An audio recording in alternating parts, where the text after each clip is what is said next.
Okay, so I'm with Roen Horn right here. Now, he got into contact with me because he saw my previous debate with Amy Kay. Are you an AIU fan? Yes. Okay, Yeah. yeah. Yeah, I'm friends with Devin. Yeah, okay. So he's in that kind of circle of friends. You messaged me on Twitter asking specifically to debate the ethical principles of veganism, the way you put it. You said you wanted to argue that eating animals and animal products is perfectly ethical and moral for humans, and two, being vegan is a bad strategy to live forever. So Yes. why don't we just start off with the first topic you suggested? Sorry? Your microphone is like cutting up in a weird way. It sounds like it's not plugged in properly. Oh, it is? Yeah. Let me just fiddle with this for a second.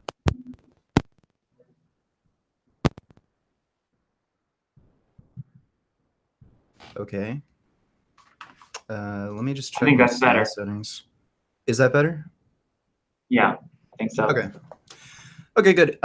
So why don't we start off with the ethics portion? Why do you think it's okay to murder and rape animals? Okay. Well, first of all, I'm not doing it for like health. I mean, I'm not doing it for taste pleasure. Okay. So you talk to some other people and they argue for taste pleasure. For me, it's about health and human health. We're justified in killing and eating animals if we think that's what we need to do for our health, because I think human health should come as a priority above animal lives. So basically, my premise is that the value of human life and human health is more important than animals. So that's one of my first arguments. And eventually, I'm going to want to talk to you. I'm going to want to ask you about like lower life forms, because I do agree that if we can switch to lower life forms, Like insects, for instance? insects and such, and like clams and these things, and even fish. You know, I'm an eater of sardines, and I do try to avoid the land animals. So like big, cows and pigs and stuff. So I don't think we should be eating cows and pigs. If we can be perfectly fine on insects and fish. And so that's one of my first thing is, and then the other thing I like to, I'm going to bring up is like the deficiencies. I think there's a lot of deficiencies that long-term vegans will run into. So like Vegan Testimonials, though it's not like proof, it is a kind of evidence that I think we should take into consideration. Just the sheer amount of ex-vegans that are coming out with their stories of all these deficiencies they have. And I get into specific deficiencies that vegans run into. And I know you're a proponent of supplementation. And I'm going to ask you like something like, in the past, before people could supplement with stuff, B12 and this algae omega-3 that you had, were those people ethically justified to eat fish and marine food, foods from marine like shrimp and whatever, if that's the only way they can get these long chain omega-3, DHA, and EPA? So I want to know your perspective on that, because it seems to me that veganism, and even the way you promote veganism, it's only doable in the modern age with all these supplements that people have, and people couldn't do that before. So I want to know like what you think of these people in the past who couldn't supplement. So that's how I'm kind of ethically justifying the consumption of animal foods. And yeah, it's not ideal that people should be eating cows, but even if people thought that like there's something in cow meat specifically, I still think they're justified in eating cows, if that's because there's no proof that they don't need it. Like some people might need it. Like for instance, Casey, the vegetable police guy, he's obviously doing much better since consuming like a meat-only diet. And looking at ex-vegan testimonials, you can see that a lot of people, they couldn't heal from their chronic health conditions until they switched to eating at least a lot more animal foods, if not exclusively animal foods. So you can't deny the therapeutic value of animal foods to some people. And I would ask you, aren't these people ethically justified? But ultimately, what my argument comes down to is my point two, which is that I don't think it's the best strategy to live forever. And I have specific health studies we can talk about that I think a lot of the vegan health studies are flawed, the ones that would suggest that eating animal products are bad and cholesterol is bad. We can go into that.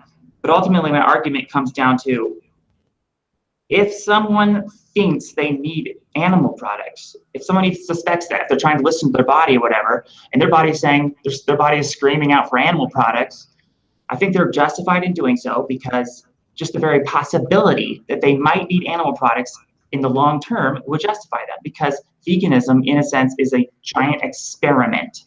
It is an experiment, and you can't show me, I'd like to challenge you to show me one culture that has been 100% vegan in the long term, and show me like a lifelong vegan that is a centenarian, that has lived past 100. Just show me one example. And one? Yeah, just one example of there's actually a heart surgeon who's been vegan for, I think, 30 years, and he's over 100. I can't remember his name. That's not lifelong. Okay, well, it's kind of moving the goalposts kind of far back. I challenge you, can you find me one civilization or population ever that has never had issues with chronic disease? No, I can't. Right. So I wouldn't really attack this from this sort of argument. I know where you're coming from, where you're suggesting, okay, well, it kind of worries me that there hasn't ever been a big population of vegans, and we don't have, great data necessarily on a population scale. But the thing is, longest living population on Earth is the Californian Adventist vegetarians. A lot of people get it wrong that the Okinawans are the longest living population on Earth, and a lot of people tell me, oh, they eat a ton of pork and stuff. It's not actually true. They eat pork on holidays and shit like that. But Okinawans, they have the highest concentration of centenarians, so people living over 100, but they don't have the longest average life expectancy. Longest average life expectancy is actually the Californian Adventist vegetarians. And if you take a look at the Adventist mortality studies, I believe vegans came in second for longest life expectancy. Pescatarians came in first. Vegetarians came in third, and meat eaters came in last. So if you're talking about epidemiological research, my mic sounds bad again. Okay, do you hear anything bad with my mic? It kind of was a little choppy there for just a second, but it's okay now, I think. It is? Okay. All right. Sorry. Oh, it's getting a little choppy. Yeah, no, it still has that little bit of choppiness. Okay, let me just fiddle around with it for a second. Okay.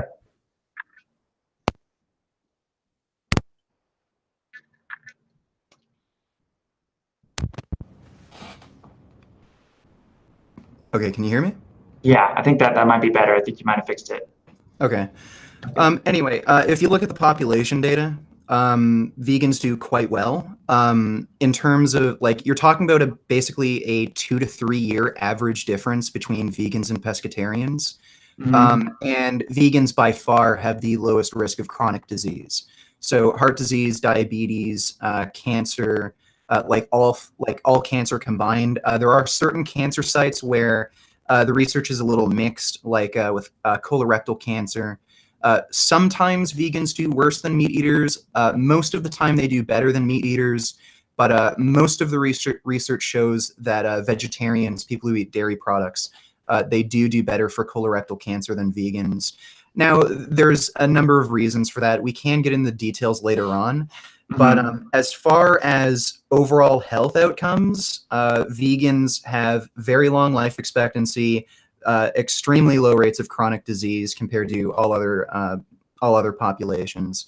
So I don't think you really have anything to worry about there.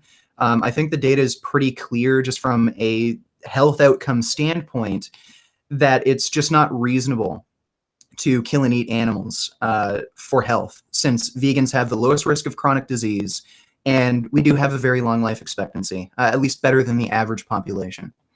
Wait, so you think vegans even have a lower risk of chronic disease than those like Seventh-day Adventists who are vegetarians, but they're eating some other animal foods. They're eating maybe dairy or fish. I'm talking about that. No, I'm talking about the Seventh-day Adventists. There are Seventh-day Adventists who are vegetarian, vegan, and pescatarian. And among those Seventh-day Adventists who are vegan, they still have the lowest rate of chronic disease. So they have lower rates of chronic disease than the vegetarians. Yeah, even the vegetarians, particularly with ischemic heart disease. Okay, well, that's interesting. I want to know those studies, like as far as, because sometimes these studies can be flawed. We can't really say that blanket statement that can apply to people who are eating like maybe better quality animal products. So those vegans, I mean, those vegetarians, you know, there's a difference between like the cholesterol that's like raw because it's not oxidized, right? Cooking damages cholesterol. So I'd want a comparison between a vegan who's eating raw cholesterol that's not been oxidized versus, you know, a vegan who's eating cooked cholesterol. I think that this is where these studies can be flawed because they're not accounting for the different quality of animal products. And like free range, and the animals are eating grass versus the animals are eating, you know, a bunch of grains. So that's a big thing right there. Okay, so there's two things. Well, there's really three things there, but I'll go into detail in a second. Are you actually recommending that people eat animal products raw? Some animal products I think are safe to eat raw, not meat. I don't think people should eat raw meat, but I think like a raw egg yolk is safe, and raw milk. And speaking of milk, I'd like to challenge you because I know you have all these gut issues and you've been trying probiotics and stuff. Well, hold up. We can talk about that in a second, but I just want to cover this cholesterol thing you just mentioned. So you think eating raw egg yolks, raw milk is safe. You don't think eating raw meat is safe. So there is a higher risk of... My microphone, I can't hear you. Keep on talking so I can get it right. Sometimes it slips out. Oh gosh. Can you hear me okay? Oh, how about now? Okay, I can hear you now. Okay, cool. Now, there is a much higher risk of infectious disease when you eat raw egg yolks and raw milk. The dairy industry actually has a huge problem with this, where cows, it's a very frequent infection where like there's an infection around their udder, and if you don't pasteurize the milk, you can spread that infection to humans. Same with the egg industry. If you don't cook the yolk or cook the egg, very much higher likelihood of salmonella infection. You don't see an issue with that? Well, you know, your chance of getting salmonella or this thing with the infected cow udder, it's going to be worse in animals that are like factory farmed, obviously. And I think you're going to have much less risk of that. Not necessarily, because there are certain guidelines for organic farming where they can't give the animals antibiotics. So it's not necessarily lower. Yeah, but like if the animals are healthy to begin with, like their immune system can fight off these infections, and they're less likely to be infected with salmonella to begin with. Well, like, so just the health of the diet of these animals is going to come into play, and all kinds of things like that. I think if you're eating like free range eggs and like grass-fed dairy on small farms the animals are really well cared for, it's just that risk is going to be so like not a big issue. Okay, plus you can even take things on top of the dairy to like make sure if it was infected, you could take it with like antiviral herbs or natural antibiotic substances that would basically minimize that risk to such a small thing. Okay, I can agree with you there on some level.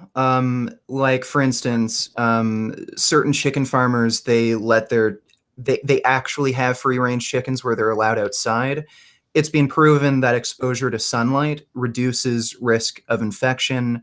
Also because they're not kept in a like small confined space the entire time, packed in with other chickens, there's less risk of spreading infectious disease. I can agree with you on some level there. But the thing is, like, there is a practical reality you have to keep in mind.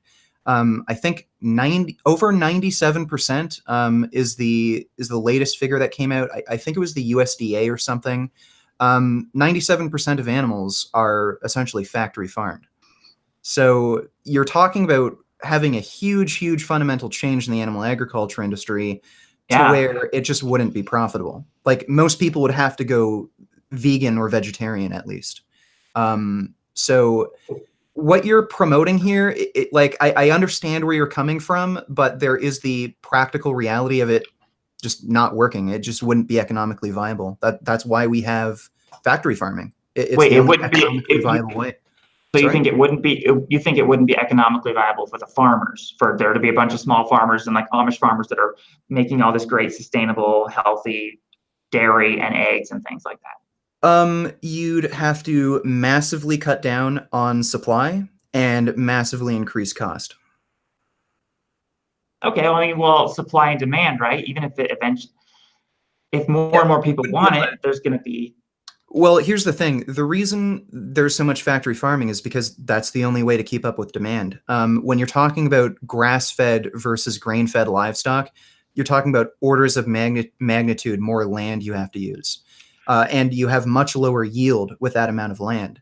So, like, you just wouldn't be able to keep up with the demand. I'm just telling you, I understand where you're coming from. Like, I can agree on some level that, yeah, using these farming practices would cut down on risk of infectious disease, whatnot, but it's just not economically viable. And even like if we're not going to use antibiotics to treat these animals, you're just increasing risk of infection. Infectious disease in humans originated from our close proximity to animals. Everything we have, from the common cold to smallpox, polio, everything came from animals. So there's a very high risk of infectious disease spreading from animal agriculture to begin with, and you're just kind of playing with fire when you eat these raw foods like raw milk, raw eggs, especially raw meat.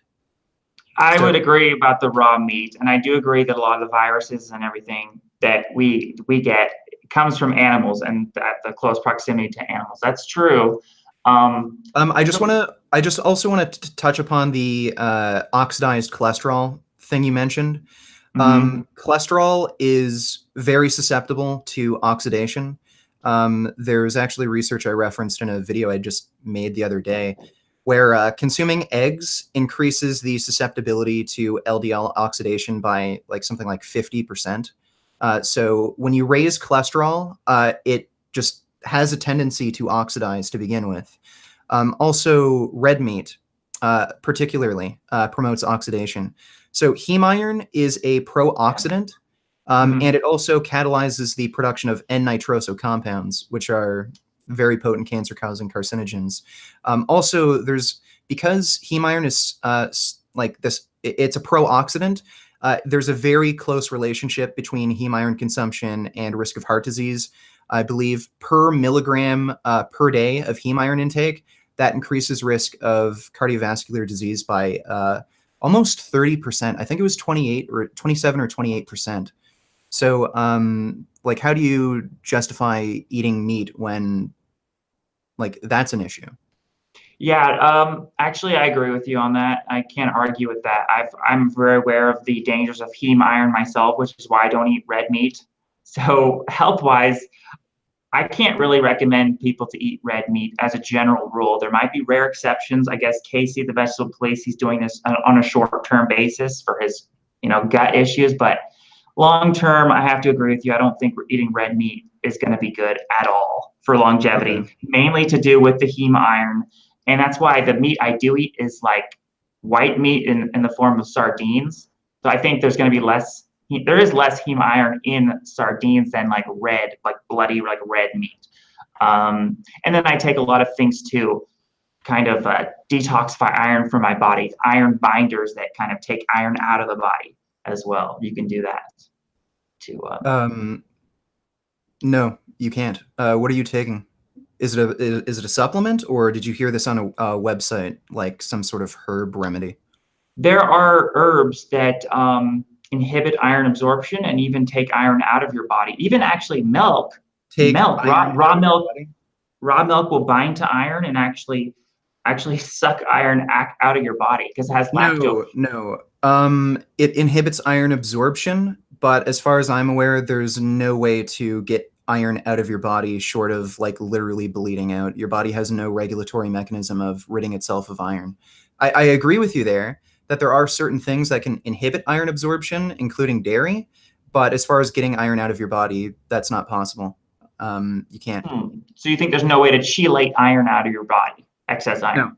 No, just by not consuming a not certain short food. of cutting yourself open and bleeding out. Yeah, I was thinking from my research, I thought that there was something in milk that actually would kind of almost like a natural form of bloodletting just by like eating the dairy, that it would suck iron out of your body because the lactoferrin. I'll have to double check that. I'm not 100%. I've never heard of anything like that myself. I'd be interested to see research, but as far as I'm aware, there's no way of actually ridding iron from your body. You can only inhibit iron absorption. Okay, yeah. So if people do eat meat, they definitely want to take it with like an iron binder to inhibit the absorption. I think they're going to be much better off, and I've recommended that to people before. So, yeah, I think we're in agreement about the heme iron as being a bad thing for longevity. So, Okay, so I guess the meat I am promoting would be like sardines and then like insects. So I'd want to hear your opinion, your thoughts on like insects. So fish and insects. Yeah. And then even like shrimp and lower, marine animals, because I agree with that we should eventually try to move away from like chicken farming, because I do think a lot of viruses come from chickens, like these bird flus and stuff. If we're having all this chicken agriculture, we could have more of that. So I do agree that we should, as a society, we should move more towards farming things in like fish farming and making fish really ethically sustainable. Yeah, like natural, healthy fish farming where it's like we're controlling their environment. It's not we're feeding them healthy, and we can have our healthy fats from fish as opposed to like egg yolks. I don't think egg yolks are ideal. Okay, well, tell me, what are healthy fats? I think healthy fats are a lot of vegetarian fats like coconut oil, vegetable fats.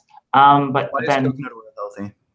Well, I think coconut oil is healthy for its medium chain triglycerides, which is like fuel for your brain. And I'm more of the train of thought that like ketosis is a healthy state to be in. And I'm not convinced by all these studies that suggest that saturated fat is bad for you. And I don't think they've proven that coconut oil is bad for you, or even grass-fed butter. Okay, and well, the reasoning... the fats in fish, I think, are healthy as well. Fish fat. Okay, well, the reasoning behind why a lot of people now think coconut oil, along with like butter and all forms of saturated fat, are bad for you is because it's being demonstrably proven at this point to increase LDL cholesterol.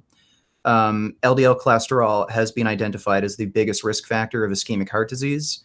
And practically speaking, the American Heart Association just released a big review of the research, and they found that replacing saturated fat with poly and monounsaturated fats, so like from sources like olive oil, avocado oil, flax seeds, hemp, things like that, it reduces risk of coronary heart disease, or sorry, just heart disease in general. I don't know about those studies. I think I'm really a skeptic. A lot of these studies have they tested it on like healthy? Like, what type of coconut oil were they using? Were they using like refined coconut oil, or was it like extra virgin coconut oil? Like, there's different qualities.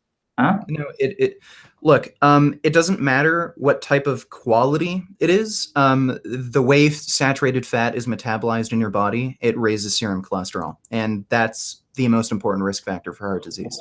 Now, I mean, I've seen studies that even suggest like high LDL cholesterol is associated with overall less mortality, like less death. Well, let's talk about that, because that's a topic that I know a lot about. So give me details on these studies. I think I know the exact ones you're referring to as well. Well, I have one study that says, there's a study that kind of exonerates cholesterol as being it's not really, it doesn't really increase risk of death. And actually, the risk of death happens if you have low cholesterol level, according to this study. Was that published in the British Medical Journal? I know there was a pretty recent one that was a pretty huge study, and it was published in the British Medical Journal. I have one in PubMed that says low cholesterol is associated with mortality from stroke, heart disease, and cancer. And what was the age of the population? The Jitchi Medical School cohort study. The age of the population is 40 to 69 years. Okay, so elderly. This is Yeah. a reverse causation effect. So what can happen is when you get sick, there's a bunch of confounding variables that can occur. So typically when you do get sick, you have a loss of appetite. I'm sure you've gotten the flu or something before and you just didn't want to eat. That can lower your cholesterol. Certain parasites, bacterial infections, viral infections, they can have a direct effect on your lipid metabolism and actually consume some of the cholesterol in your body. That can lower your cholesterol. Certain cancers themselves actually use cholesterol for growth and proliferation. That can lower your cholesterol.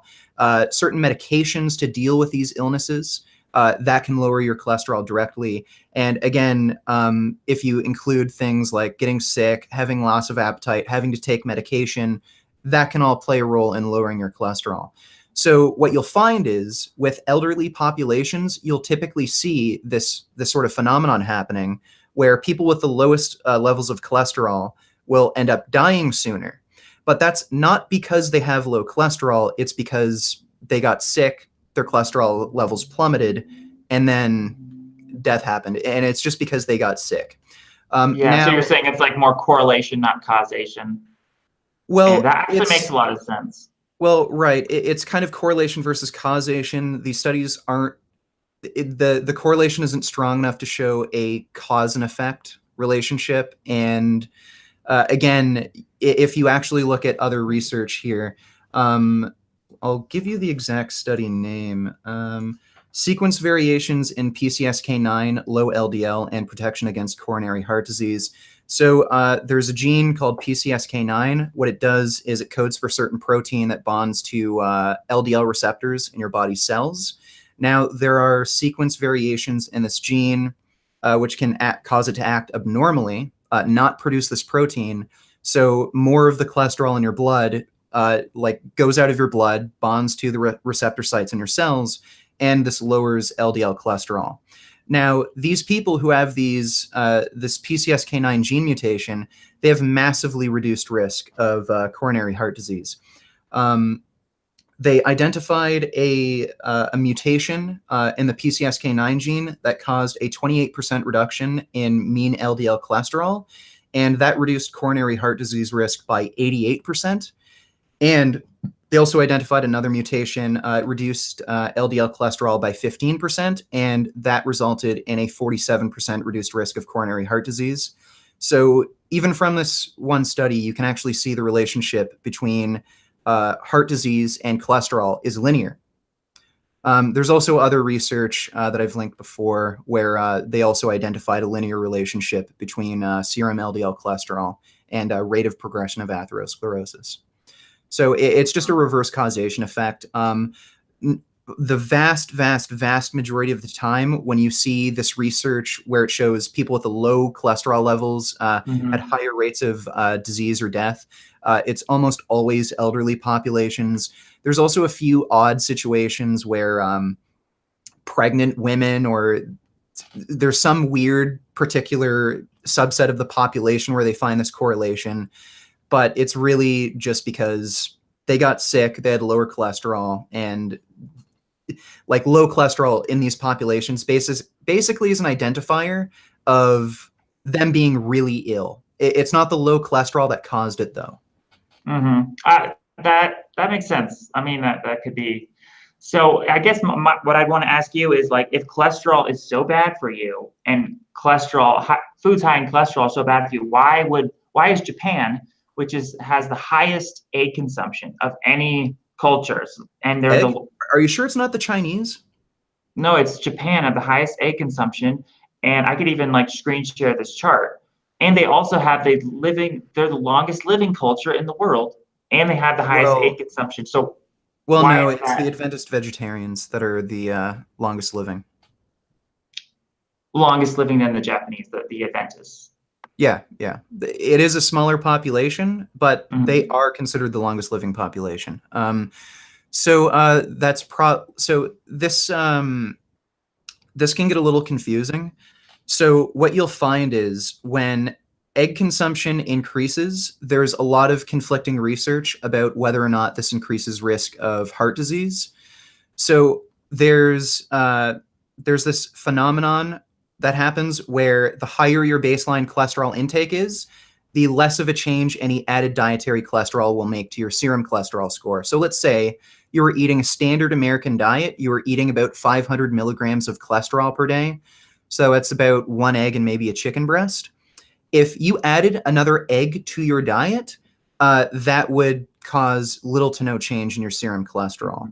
So when you see research like this that finds increased egg consumption results in no increased risk of heart disease, that's really what's going on. It's just because that population has such a high cholesterol intake to begin with that adding eggs to their diet really isn't making that much of a difference.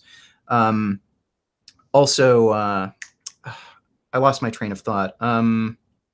Well, anyway, you can also look at just the overall diet and lifestyle of these people. Like, I mean, the Japanese, they eat healthier overall diets, live more active lifestyles generally than your average American, but things are kind of narrowing. Japanese are kind of eating a more standard American diet now, and their health is in decline. That's both from increased consumption of meat and like just fast food in general, which is even worse. So I'd want to actually see research on this, like whether or not Japanese eat more cholesterol on average than Americans. I don't think they do, but I don't think it matters much. You're eating all that fish and everything, but basically, well, not really. Like fish tends to be a bit lower in cholesterol, but certain fish can be worse than even beef. I think in general, Japanese have historically eaten better diets than Americans. Like, you know, their dietary staple is rice. They eat a lot of vegetables. You know, the meat they do eat is fish. I know a lot of Japanese and Chinese are Buddhist, and there's a certain subset of Buddhism where they kind of treat eggs as if it's some sort of holy food. So it wouldn't surprise me that they do eat a lot of eggs, but that doesn't really say much about their overall diet and lifestyle. Plus, they eat natto. They put that natto on the rice, and they put like a raw egg on there. You see that? Yeah, I've seen that. So it could be even that they're eating more raw egg cholesterol. You know, cholesterol in the form of raw eggs, as opposed to like fried eggs, like we see that's popular in America. People are scrambling their eggs. They're oxidizing all that cholesterol. But basically, you want me to think it's coincidence that the longest living culture, I guess, other than the Seventh-day Adventists, who have the highest egg consumption. It's not like, we don't think it's the egg consumption that's correlating with their longevity yet. Well, my argument would be their overall diet and lifestyle has historically been better, even if their egg intake is higher. And you're talking about population averages. So even if their egg intake is higher per capita than the United States, that doesn't mean your average Japanese is eating more cholesterol per day than your average American. Yeah, that would be interesting too. And also, saturated fat is also a huge factor here. I think there's a much stronger correlation between saturated fat and heart disease than cholesterol itself. And I'd really strongly argue that the Japanese eat less saturated fat. You also have to consider...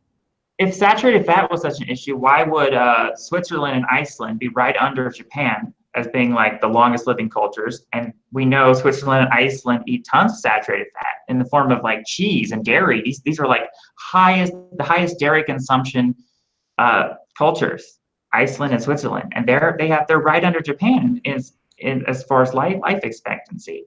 Life expectancy can be a very misleading statistic, especially in modern westernized countries. We have cholesterol lowering medication. We have stents, which if you have a blockage in your artery, it's like a tube that goes down and it can puff out your artery again. Modern medicine can make up for chronic disease.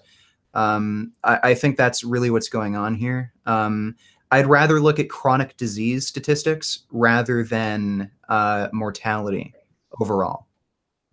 Because modern medicine kind of makes up the difference, but quite a bit.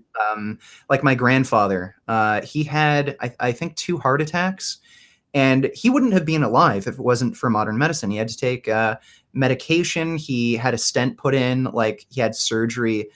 He would have been dead like 40 fucking years ago if it wasn't for modern medicine, but he lived until 84 because of modern medicine. So Mhm. yeah, so medical advancements make up the difference quite a bit. Again, if you look at the populations with the lowest rate of chronic disease, it's always people following plant-based diets.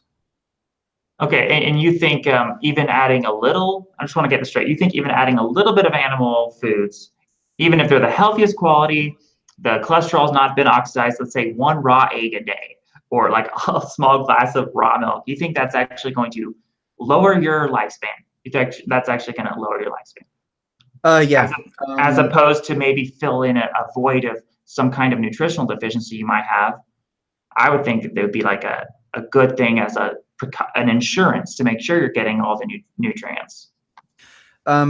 If we're talking about like eating one raw egg a day or something, yeah, I would say it would lower your life expectancy, assuming you're comparing the diets equally. Like we can talk about vegan nutrient deficiencies, but historically speaking, vegans have had issues getting enough B12. The recent study that's come out of Sweden, I believe, vegans had the same rate of B12 deficiency, which is like virtually zero as meat eaters. But I think this has affected some of these mortality statistics quite a bit. Like what the Adventist Health Studies, like they started back in like the 70s and 80s. Well, that was back before like Facebook, YouTube, big, huge plant-based doctors like Dr. Michael Greger. I think even as far back like as the 70s and 80s, you couldn't just get a B12 supplement off the store shelf. You actually needed a prescription for it. So it's kind of hard to rely on data like that when there have been some pretty huge cultural changes. But I would say if you were to eat like add a raw egg to your diet or some fish, that would lower your life expectancy just because of increased risk of chronic disease, particularly heart disease. That's the #1 killer of humans. And so what would be your best source of evidence that would suggest that even eating like one raw egg a day would increase your risk of death? I can give you the exact meta-analysis I rely on. Just give me one moment. I just want to get the name right. I just had a big argument with a guy named Jeff Nippert about this. He was trying to argue with me that dietary cholesterol doesn't raise serum cholesterol, but this meta-analysis completely debunks this. It's loading for a second. It's a full-text PDF.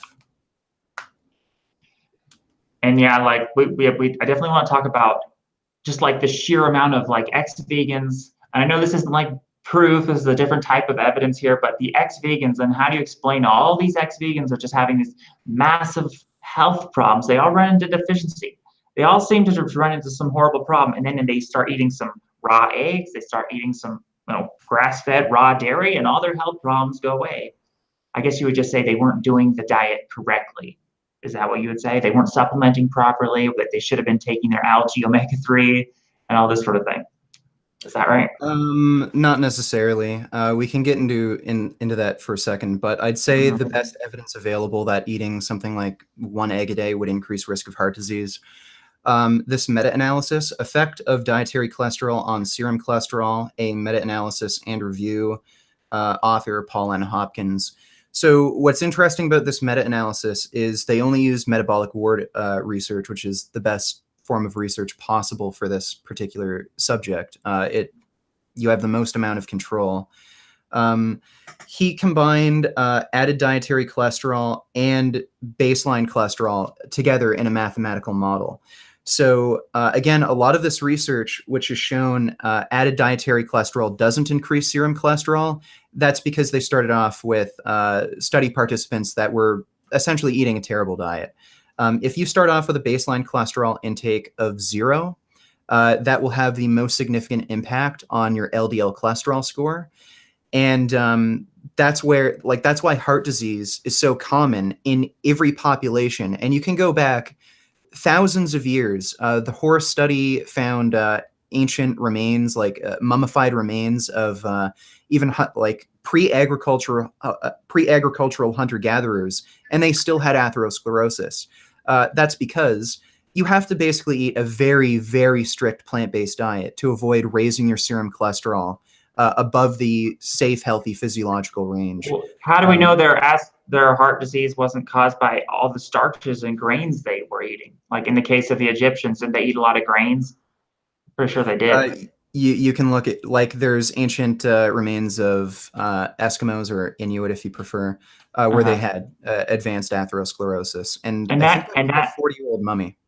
And in the case of the Eskimos, we don't know that their heart disease is being caused by the cholesterol in itself. It could be caused by that they're getting their cholesterol in the form of red meat, as opposed to a vegetarian source of cholesterol, such as egg yolks or raw milk. What if that's the way?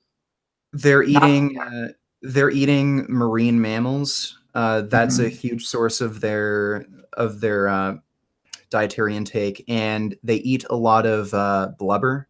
So I don't think they're eating a lot of heme iron comparatively to, like, say, normal, typical North American population. Also, there's actually research showing that as the Inuit have moved to a more standard American diet, so literally adding like Twinkies to their diet, refined bread and stuff like that, their rates of ischemic heart disease have actually gone down. So as they've replaced whale blubber with like bread and Twinkies, ischemic heart disease rates have actually gone down.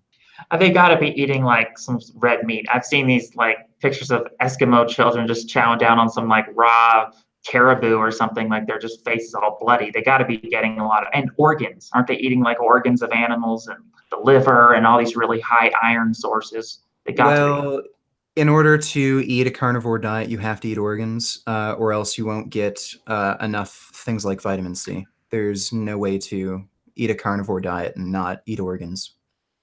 Yeah. Also things like, I think magnesium. There's a few other, folate. Folate's a big one. You can't get that without eating organs. So, I mean, there are certain aspects of their diet that isn't ideal that I think both you and me can agree on. But you can look at every culture all throughout history. They've all had heart disease. You can go back thousands of years. So my point is, you need to eat a very, very strict plant-based diet, eat meat virtually never, to keep your cholesterol levels low enough to where heart disease won't progress. And I'll just reference another study here. Relation between progression and regression of atherosclerotic left main coronary artery disease and serum cholesterol levels as assessed with serial long-term 12 months or more follow-up via intravascular ultrasound. So what they found here was the cutoff point where atherosclerosis will not progress. So basically the clogging of your arteries. It's when your LDL cholesterol is below 75 milligrams per deciliter. If it's above that, atherosclerosis will progress. And in order to get your cholesterol levels that low, you really need to be on a vegan diet, essentially. Maybe you could get away with eating like a small portion of meat like once or twice a month, but yeah. Okay, well, are you sure these studies have accounted for the variables, such as like when most people go vegan or whatever, they're also doing a lot of other healthy lives. They're making a lot of other healthy changes in their life.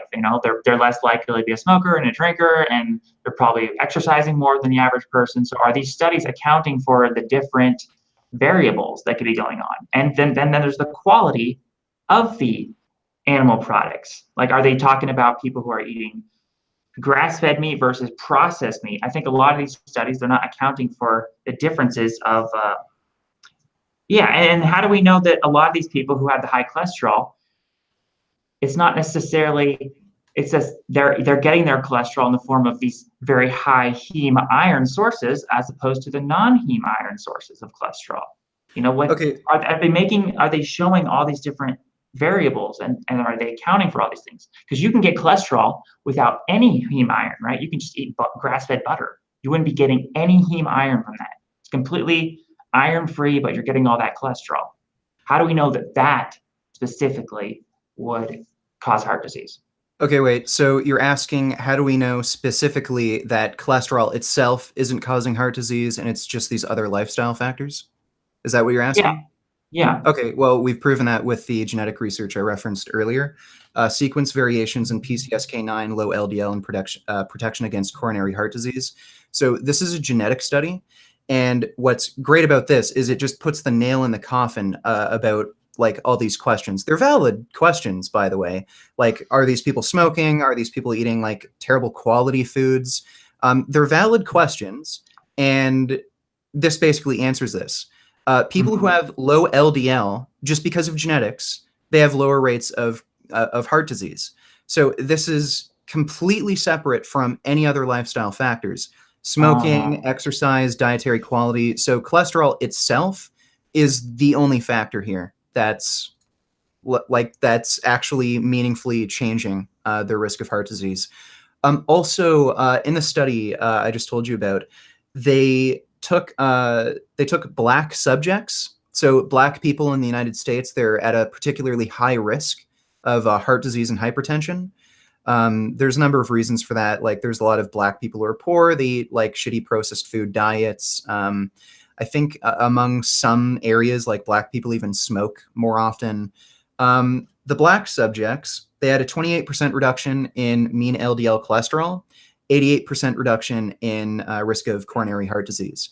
So even among people who are at particularly high risk because of a multitude of lifestyle and socioeconomic factors, they don't make as much money, they're more stressed, they eat shittier food on average, they tend to be more overweight, have higher rates of hypertension. Low cholesterol due to genetic variables lowered the risk of heart disease. So it's the cholesterol itself. Now, all those things do play into it, but you do have to recognize that cholesterol itself is a risk factor for heart disease. And again, we know the exact amount of cholesterol that's safe. It's below 75 milligrams per deciliter. Once you go above that range, atherosclerosis will progress. And for these people with a genetic deformity that gives them a lower level of LDL, how do we know that that deformity doesn't also just happen to come with another deformity that does something good for their health?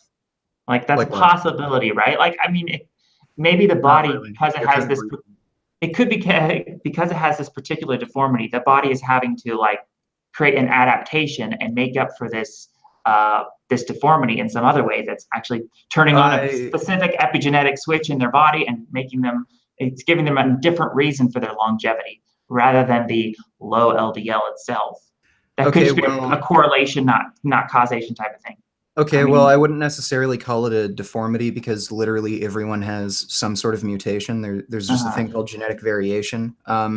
Secondly, if you look at the overall research, people who follow plant-based diets that are low in cholesterol, low in saturated fat, they on average have lower cholesterol scores, much lower rates of heart disease. We have laboratory testing where we take patients who are at risk for heart disease. We take a look at their cholesterol scores, and we see that the people who have a LDL cholesterol score above 75 milligrams per deciliter, atherosclerosis progresses. Below 75 milligrams per deciliter, atherosclerosis either doesn't change or it actually reduces. And on top of that, we have this genetic data where people, even in high-risk populations, they have low LDL cholesterol levels, and that results in lower rates of heart disease. Also, like, you can look into sequence variations in the PCSK9 gene. It, as far as I can tell, it doesn't actually affect any other kind of thing in the body other than just cholesterol metabolism. I'm just wondering if, like, I mean, this is totally a stretch. I don't have evidence for this, but like, what if like cholesterol isn't a factor in heart disease if you're also lower in carbohydrates? Let's say you're on a ketogenic diet and all you eat is fat and you're hardly eating any carbs at all. You know, that might make cholesterol not an issue. There was a Harvard cohort study, and they compared people on a vegan low-carb ketogenic diet. I think they called it the Eco-Atkins diet. And they studied people who are on a traditional low-carb ketogenic style diet. The people on the low-carb diet, I believe they didn't have a significantly increased risk of heart disease compared to the general population, but they had a much higher risk of heart disease compared to the people on the vegan low-carb ketogenic diet. Also, the people on the low-carb diet, they had higher risk of diabetes and cancer and all-cause mortality. So again, with these heart disease claims too, you kind of have to understand that the entire population is at very high risk of heart disease. So when you're going to compare somebody on a low carb ketogenic diet to the general population, there's probably not going to be that much of a difference. But if you compare them to people on a vegan diet, there's a pretty huge difference in disease rates there. Okay, so let's talk about an animal food that's maybe does fish? I don't think fish raises your cholesterol that much, right? It's not even. No, it would. They contain saturated fat and cholesterol. And again, the meta-analysis I referenced before, effects of dietary cholesterol and serum cholesterol, meta-analysis and review. When you start from a cholesterol intake of 0, so you're on a vegan diet, any added dietary cholesterol will have the most significant impact. So these foods that are considered low in cholesterol, quote unquote, or low in saturated fat, quote unquote, that will have the most significant impact to your cholesterol score. And again, if you look at the data, you have to be on a very, very strict plant-based diet to get your LDL cholesterol below 75 milligrams per deciliter. I just made a video the other day where they actually took vegetarians. This was a study out of India. So these were people who were vegetarian their entire life. They made them have a washout period for the study where they couldn't consume any eggs. So they only had dairy, just low-fat dairy, by the way, so skim milk. Their mean LDL cholesterol score was still in the 90s. So over 20 points above the safe, healthy, like physiological range. So again, you have to be on a very, very strict plant-based diet. You can't eat like fish, a little bit of dairy, some eggs here and there. It would raise your cholesterol score above the safe, healthy physiological range. Here's a question for you. I want to know your thoughts on this. Like, if humans have been eating, I'm sure you even agree that humans have been eating things like fish and some eggs. Why haven't, for a long time, we're hunter-gatherers, right? Like, from an evolutionary perspective, if this is a natural part of our diet that we've been eating for such a long time, why haven't we developed some adaptation to be able to handle some cholesterol without it killing us? Does that even make sense from an evolutionary perspective that this food? We have actually. But you just think not enough. So if you look at animal experiments like rodents, rabbits, if you feed them like saturated fat and cholesterol, their LDL will skyrocket and they'll develop heart disease extraordinarily quickly, and you can kill them in a laboratory setting in like a matter of weeks. Humans, we've developed an adaptation for regulating cholesterol, but it's not perfect. A lot of these biological adaptations, they're buffers, not a full stop. So again, back to the meta-analysis I gave you before, effective dietary cholesterol and serum cholesterol, meta-analysis and review. So when you eat no cholesterol, you add cholesterol to your diet, you'll see a big increase in your serum cholesterol. Now, if you're already eating a lot of cholesterol and you add more, you'll see little to no change. So that suggests your body does have a regulatory mechanism. It's like some sort of, it basically regulates absorption in the enterocyte, which is basically the lining of your intestines, where it won't absorb the cholesterol. Now that's only a buffer. Again, you can raise your serum cholesterol above the safe, healthy, normal range, but that biological mechanism that acts as a buffer, it will prevent your cholesterol going so fucking high that you'll develop heart disease in your teens or 20s. But there are, again, genetic mutations, familial hypercholesterolemia. People who are heterozygotes for that disease, you can see case reports of people dying in their late 20s, early 30s of heart disease when they go untreated. And homozygotes for the disease, they can have cholesterol scores in the 500s and plus. And you can see case reports of people dying before they even reach their teens. So again, we have made adaptations to kind of deal with cholesterol, but they're not good. Are they good enough? Okay, they're good enough to let you live into adulthood. Are they good enough that maybe you can handle eating an egg, one egg a week? Or is that, it's still too much? Or one egg a month? Or how about one egg a year? I mean, is one egg a year going to increase your risk of death? Okay, well, Well, here's the thing. Like, it's an interesting idea, but I consider this mostly mental masturbation. If we can recognize that something isn't healthy and it's also unethical, like you're killing an animal that wants to live, like, why Okay, do but it? I mean, what about something like but cheese or eggs that aren't killing animals? I'll answer your question. It's Yeah. fine. But I just want to point that out. Mm-hmm. So, again, if we're talking about reducing risk of heart disease as much as possible, you'd have to eat a small enough amount of cholesterol that you wouldn't chronically raise your LDL cholesterol above 70 milligrams per deciliter, which is about the cutoff point where atherosclerosis progresses.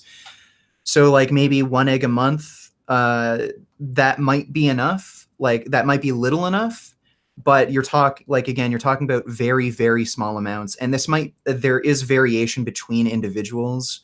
Some people hyper respond to dietary cholesterol and saturated fat intake. So some people might have to eat even less. Also, like let's say you're only slightly above that range. Let's say you're like in the 90s, just a little bit above that safe, healthy range. So chances are you won't develop, like heart disease won't progress to the point where it's clinically relevant, like you won't be hospitalized for it. But the issue there is you're affecting your entire circulatory system, including your brain. And you'll see like up until like in the 80s, once you get up into the 80s range, almost everyone starts developing dementia, even if they don't have like heart disease that's to the point where it's debilitating. The reason for that is the way your circulatory system in your brain works. If there's even a small amount of plaque buildup, that can have a massive, massive effect on like blood flow in your brain. So it's not a good idea to kind of play around with this shit. Like if you're really interested in living for a long time and having a good quality of life, yeah, okay, you can eat like one egg a day, avoid heart disease, or sorry, not one egg a day, like one egg a month. Like say you're kind of teetering on the edge there of like developing heart disease. It's not good for your brain in the long run, and just overall health in general. Well, I'm interested in living not only a long time, but forever. And Yeah. I want to ask you about that too. Eventually, we have to talk about like, do you even want to? I want to know if you want to live forever. Yeah, my plan is to upload my consciousness into an AI. Huh? Do you really think the consciousness can be transferred Yeah. to an AI robot or something? If you can perfectly replicate the way my brain works and memories and everything, then yeah, what's the difference? That's basically a mind transfer. Are you afraid of death? Would you say? No. I know we're totally getting off topic here, but No, I no, want it's to. cool. It's interesting. I Yeah. like just talking with you. You're an Uh-huh. all right, reasonable dude. No, I'm not afraid of dying at all. I've had like multiple people point guns at me, and I was dead sure they were going to shoot me, and I was like, "Well, guess I'm dying today." So no, it's not something that scares me. I've had quite a few near-death experiences, and no, it's just not something that's scary. And if you die, you do think you would cease to exist, but it still doesn't scare you. The idea of just ceasing to exist, just that doesn't. It obviously bothers you because you want to live forever. You would prefer to live forever if you could. I like here's the thing. I don't think you necessarily cease to exist. I've made videos about this. I've had like a lot of psychedelic and out-of-body experiences where I don't think consciousness ends in your death. Like basically the matter that makes up your being, it's made up of foods you've consumed. So you know, all the animals and all the minerals and vitamins that make up your environment, well, you're it. And when you die, you're just going to basically go back into the environment and other beings are going to consume you and you're going to become a part of their consciousness. So it's not that I believe in reincarnation where I'll end up becoming a fish or a leopard or something and like I'll have the same mind. I don't believe in something like that, but I just basically think you kind of melt into everything around you. Does it comfort you? I mean, that doesn't seem like a very comforting thought. The idea that the no, matter actually that it makes up doesn't. your body, yeah. So it's not Actually like it your doesn't. consciousness. I've had a few people accuse me of this where it's a coping mechanism with death, but I've had psychedelic experiences where I literally suffered for eternity because I'd constantly keep being essentially reincarnated into other organisms, and I had to live life as a fucking spider, and that just was shit. So Mm-hmm. yeah, it's not actually a comforting thought, but that's what I think happens. What about any other alternative methods besides mind uploading as far as living forever? Do you think it's you want to cure aging? I'm sure you want the scientists to cure aging. Would you rather live forever in your physical body if you could as an option rather than just to hope that you could transfer your consciousness to a robot? Eventually, even if we could completely prevent aging, like I could just stay this age forever, I would Mhm. eventually die. So it is necessary to actually upload your mind into a machine just because there's a much higher rate of survivability. So like eventually the sun is going to swallow the earth. I mean, some punk kid can come up and shoot me in the back of the head. Like anything could happen. It's very easy to kill a biological life form. With an AI, you can replicate your consciousness, and you could even replicate your consciousness on other planets, and you could basically have like a RAID array where it's essentially a memory backup to prevent anything from being destroyed. So in that sense, you could basically be infinite, live forever, extort, like unless the entire universe just completely collapses in on itself, you'd still survive. So like eventually AI is going to be the issue here. That sounds great in theory if you were actually able to transfer your consciousness from the physical brain you have now to some, robotic. Well, you're talking about copying, right? Yeah, because it could just be a copy of you. It could create thousands of copies, but if you're the brain you have right now, if that dies and ceases to exist, it might be that you never were able to transfer your consciousness outside of the Well, brain you you have. are. Well, you are. A perfect copy is a transfer of consciousness. Like Star Trek, like the teleportation technology they use in Yeah. Star Trek, that's a literal copy. So you're technically killing yourself each time you go Mhm. through the teleporter. So are you really killing Well, yourself if it's the exact yes, same thing? that's what I would think. You're killing yourself, and then you're creating entirely different consciousness. But I guess it's all hypothetical. None of us can say for sure Well, if it's not. that's why I think consciousness extends beyond your own body, and that's why I've like that's one of the reasons why I've chosen not to have children. I don't think it matters whether you're a copy or if you get destroyed and then like the exact same part of you lives on. I mean, like it's just a different way of looking at reality. I care more about memes than genes. Like if something is existing that has the exact same mind as me, I think I'm still existing. Mm-hmm. So and like the cells in your body, they get replaced every so often. So are you the same person you were 10 years ago? So I don't think it really that really doesn't really matter to me. It's an interesting topic. I mean, I'd like to Mm-hmm. talk about it with you some more, but let's get back on the topic Yeah, of let's get it. health. So you want to talk about?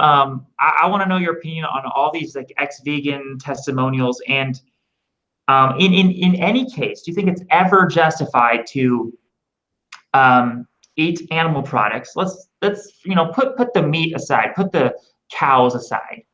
I mean, do you think it's? I want to hear your reasoning for why it's unethical just to kill a very small life forms such as insects or even like a sardine. Okay, I don't eat cows, but I eat sardines because I feel like obviously they're not brain dead. They have some consciousness going on, but it's so small. It's such a minimal level that my health, it seems to would take priority over the life of a sardine. Am I unethical for eating a sardine, in your opinion?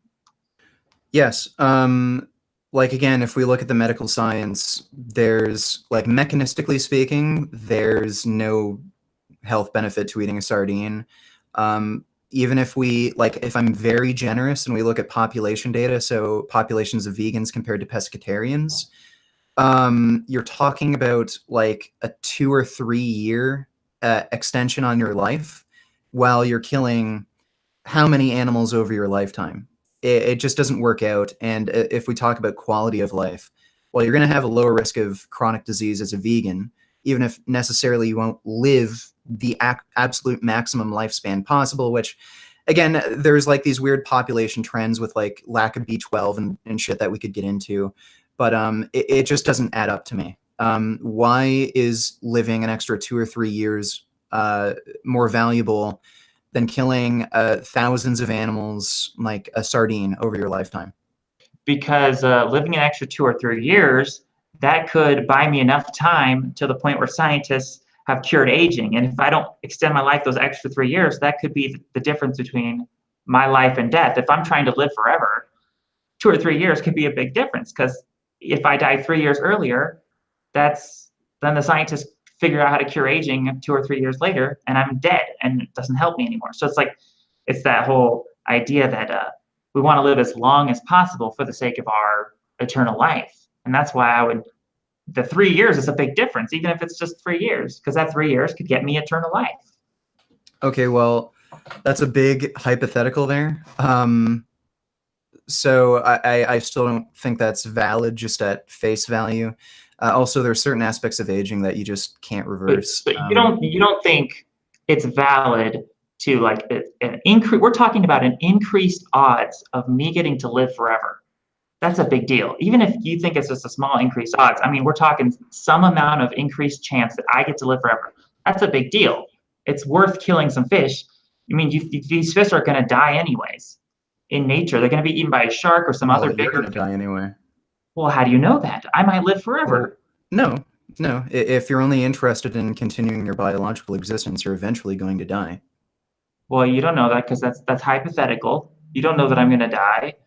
No. If you're only going to prolong your biological existence, you will eventually die. Like some punk kid could just shoot you in the back of the head. You could get a disease. Like reversing aging doesn't protect you against disease, like infectious disease. There's lots of ways for you to die. Yeah. Like, I mean, but those ways for me to die aren't necessarily going to happen. Like, for instance, I could live in a super ultra safe fortified bunker and where I don't get murdered, and I could just avoid all risks and maybe live forever. So what I'm saying is I have the chance and the potential chance to live forever, whereas these fish in the ocean, they're not going to live forever. So if these organisms that can't live forever, if they have to be sacrificed to increase my chance of living forever, which I have a good chance of living forever because I can do all these things, and we can cure aging, and I might cure all diseases and everything with science. So that is a huge ethical justification. Well, first of all, this hinges on the idea that fish will actually prolong your existence, which there actually isn't any evidence for. All we have is population data, where it just turns out that a population of pescatarian Adventists tend to live slightly longer than vegan Adventists. And again, there's like population trends that you have to keep into account there. The vegan Adventists were likely, a lot of them suffered from like B12 deficiency. I know up until this day, vegans still have issues with zinc. That tends to be the #1 issue.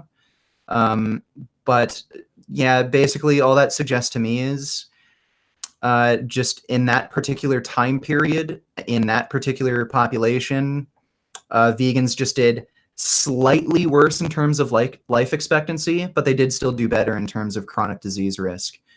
And again, if you're worried about living forever, like this new technology where it would let you reverse aging, there's certain aspects of aging that you can't reverse.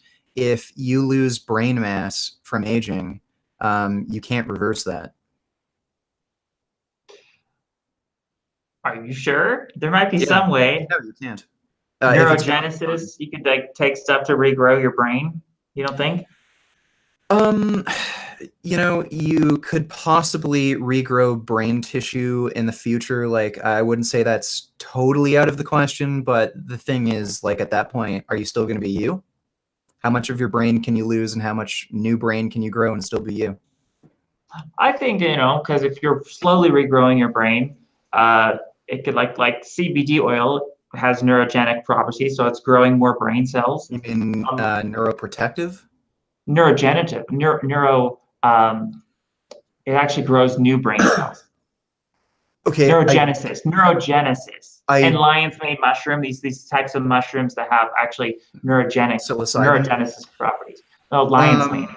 I think now I don't know too much about this topic myself, but I think you're confusing growing brain cells with making new neurological connections, which I believe is two different things, but I don't know too much about the topic. I just know from reading about Alzheimer's, there's absolutely no way to reverse the disease, and all you can do is stop it. You can just stop it from progressing, because once you lose brain tissue, like, that's it. It doesn't come back. So you can, as far as I know, like neuroscientist or something, correct me, but as far as I know, like certain drugs like psilocybin, they can create new neurological connections, but that doesn't actually make you grow new brain tissue. I'm pretty sure there's some stuff that actually does grow new brain cells, specifically like lion's mane and CBD oil helps neurogenesis, which is actually like the growth of new brain cells. I'm pretty sure. Okay, I'll look at that later. But again, I just still don't see the justification here. Again, how do you really know that this new technology won't come in the next 20 years when you're like, I don't know, 50, 60 or something, rather than like you have to extend your life by 2 or 3 years for this new technology to come out? And by then, would you be able to afford it? Would you be able to know about it? See, that's the thing. It's like nobody knows when the technology is going to come. Well, right. There's a huge, like, since there's no guarantee for this, like, I mean, would you kill somebody, like another human being, if you knew that you could live forever and that person was going to die in the next few years? Is that justified? So if killing this human being, like, actually, like, if for hypothetically I knew that I was going to live forever by doing this, yeah, that's a very unrealistic hypothetical scenario that could never happen. But if this person, like, you're also saying I knew this person would also die eventually anyways? Yeah, let's say in just a few years? Yeah, let's say you had some magic ball. Would you kill them? I think that would be, that's because this gets in, because it is a weird moral gray area where are you so important that you get to be basically the god of existence? Like, do you get to decide how people die and whether you deserve to live forever? I mean, my perspective is that, like, I would never do anything like that in real life because it's a weird hypothetical you brought up there that would never happen. And I'm always factoring in a hypothetical God that might judge me for doing something like that. So I would never do anything like that because I'm like, oh, wait, maybe there's this hypothetical God that would judge me for doing stuff like that. So I would never do that. Right. So even if you were to know the actual outcome, you still wouldn't do it. Like, you know for sure, you have a magic crystal ball. You knew if you killed this person, you'd be able to live forever, but this person would die in the next few years. You still wouldn't do it.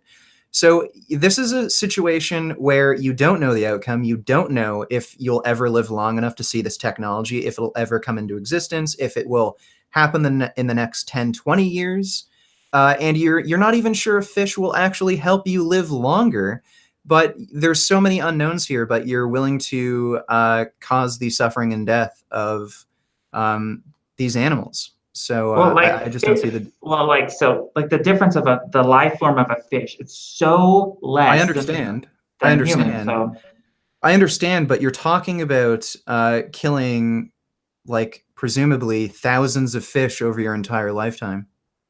Like, sure, I'll agree that fish don't have the capacity to experience well-being, but I mean, when you're capturing these fish, when they're submerged below, like below sea level, the pressure difference when you haul them up, it makes their eyes pop out of their head, and like their eyes can literally explode, and then they suffocate to death. A lot of them are like gutted open while they're still conscious and alive. Would you rather experience that like literally hundreds or thousands of times? Or would you rather be a human and just die once, like a relatively peaceful death? Like, I don't know. how I don't know how most people, I guess heart disease is how most people die, like a heart attack. Like, would you rather experience a heart attack than have your eyes get like burst out of your head, suffocate to death, or like have somebody gut you alive and you slowly die from just having your organs peeled out of you?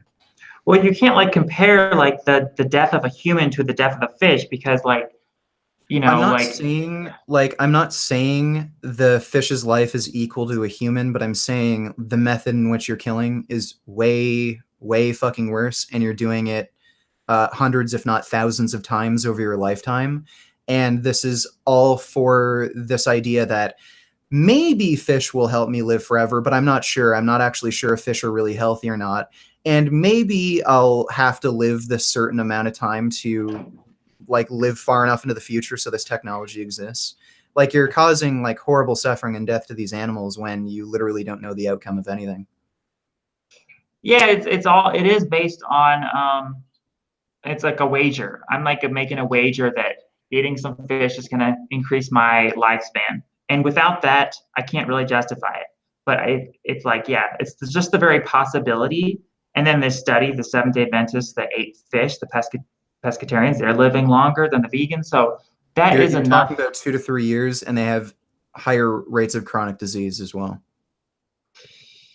Yeah, that's an issue. I wonder, like, if you know, there's also like, what about insects? Maybe fish isn't ideal. Maybe I would want to switch to insects eventually. Just a different. By the way, the vegan women in the study, they massively brought down the average. For whatever reason, the vegan women did pretty poorly. They had higher rates of heart disease than the meat eaters, I believe. So that's another aspect that you should take into consideration. Again, this all points towards, okay, well, we have this data set where clearly plant-based diets are ideal for human consumption. And among those people on the plant-based diet, okay, well, in this period of time, the fish eaters did slightly better, but it, like, based on mechanistic evidence as well, it really looks like this is just odd population trends that were brought about by numerous confounding factors. There really isn't any evidence here that fish helps you live longer. Do we have studies on insects? What about insects? I don't know of any studies on insects, but I do know that some are high in saturated fat. I don't think crickets are, but this actually does affect aging too. There's this thing called mammalian target of rapamycin. Leucine, isoleucine, and valine in particular accelerate this pathway that does accelerate aging. Methionine, which also tends to be high in animal products. The only, like, fish is the highest actually in methionine next to egg whites, but compared to whole eggs, fish is more dense in methionine. Methionine is a sulfur-containing amino acid, causes inflammation, and it also has been shown to accelerate aging. So again, protein sources of animal origins don't seem to be particularly good at increasing life expectancy. Based on mechanistic evidence, like accelerating the mammalian target of rapamycin, how fast your cells turn over and die. And again, methionine causing DNA damage, inflammation, accelerating aging. There was also a huge, massive study recently, over 400,000 participants. Plant-based sources of protein were associated with increase in, low risk of death than animal sources of protein. So yeah, I have heard the whole methionine thing. People do methionine restriction for longevity, which is why even fish, I don't want to overdo fish in my diet. It is something I even restrict myself because I'm worried about too much methionine in my diet for longevity.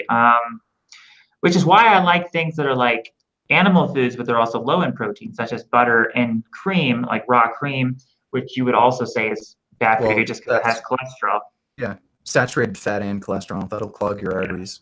Which I am skeptical of that. Are you familiar with the whole network of cholesterol skeptics, the Think organization? Oh my! The International Network of Cholesterol Skeptics. You think that there's a bunch of they're just all wrong? I've heard every single fucking argument for why these people think saturated fat and cholesterol doesn't increased risk of heart disease, and it's all bullshit. They fall under two basic categories.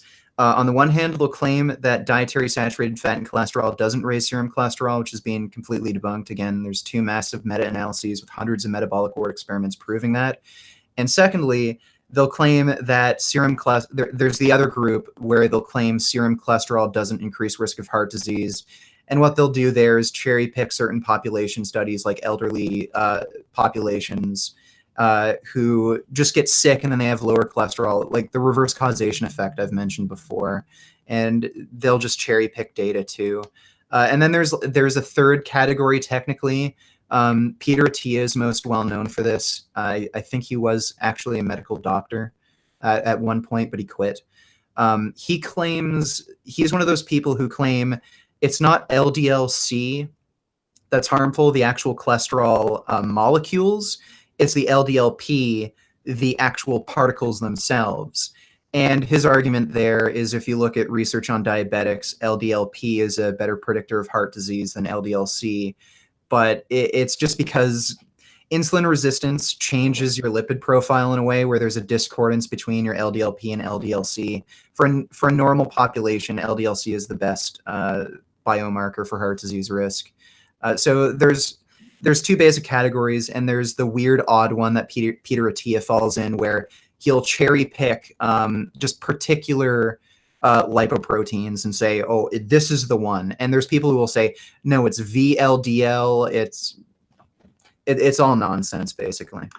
I have to give you credit. You're really good at like memorizing all this information. So your brain, can't be that deficient yet.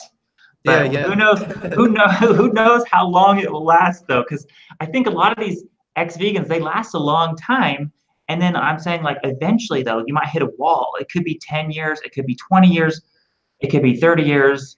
And me trying to live forever, if we're trying to live forever, then we have to think like in hundreds of year time spans. Who's to say we could be a vegan for 300 years straight, 500 years, Tell me 1,000 years. Tell me what the issue here is being vegan long-term for several decades or longer.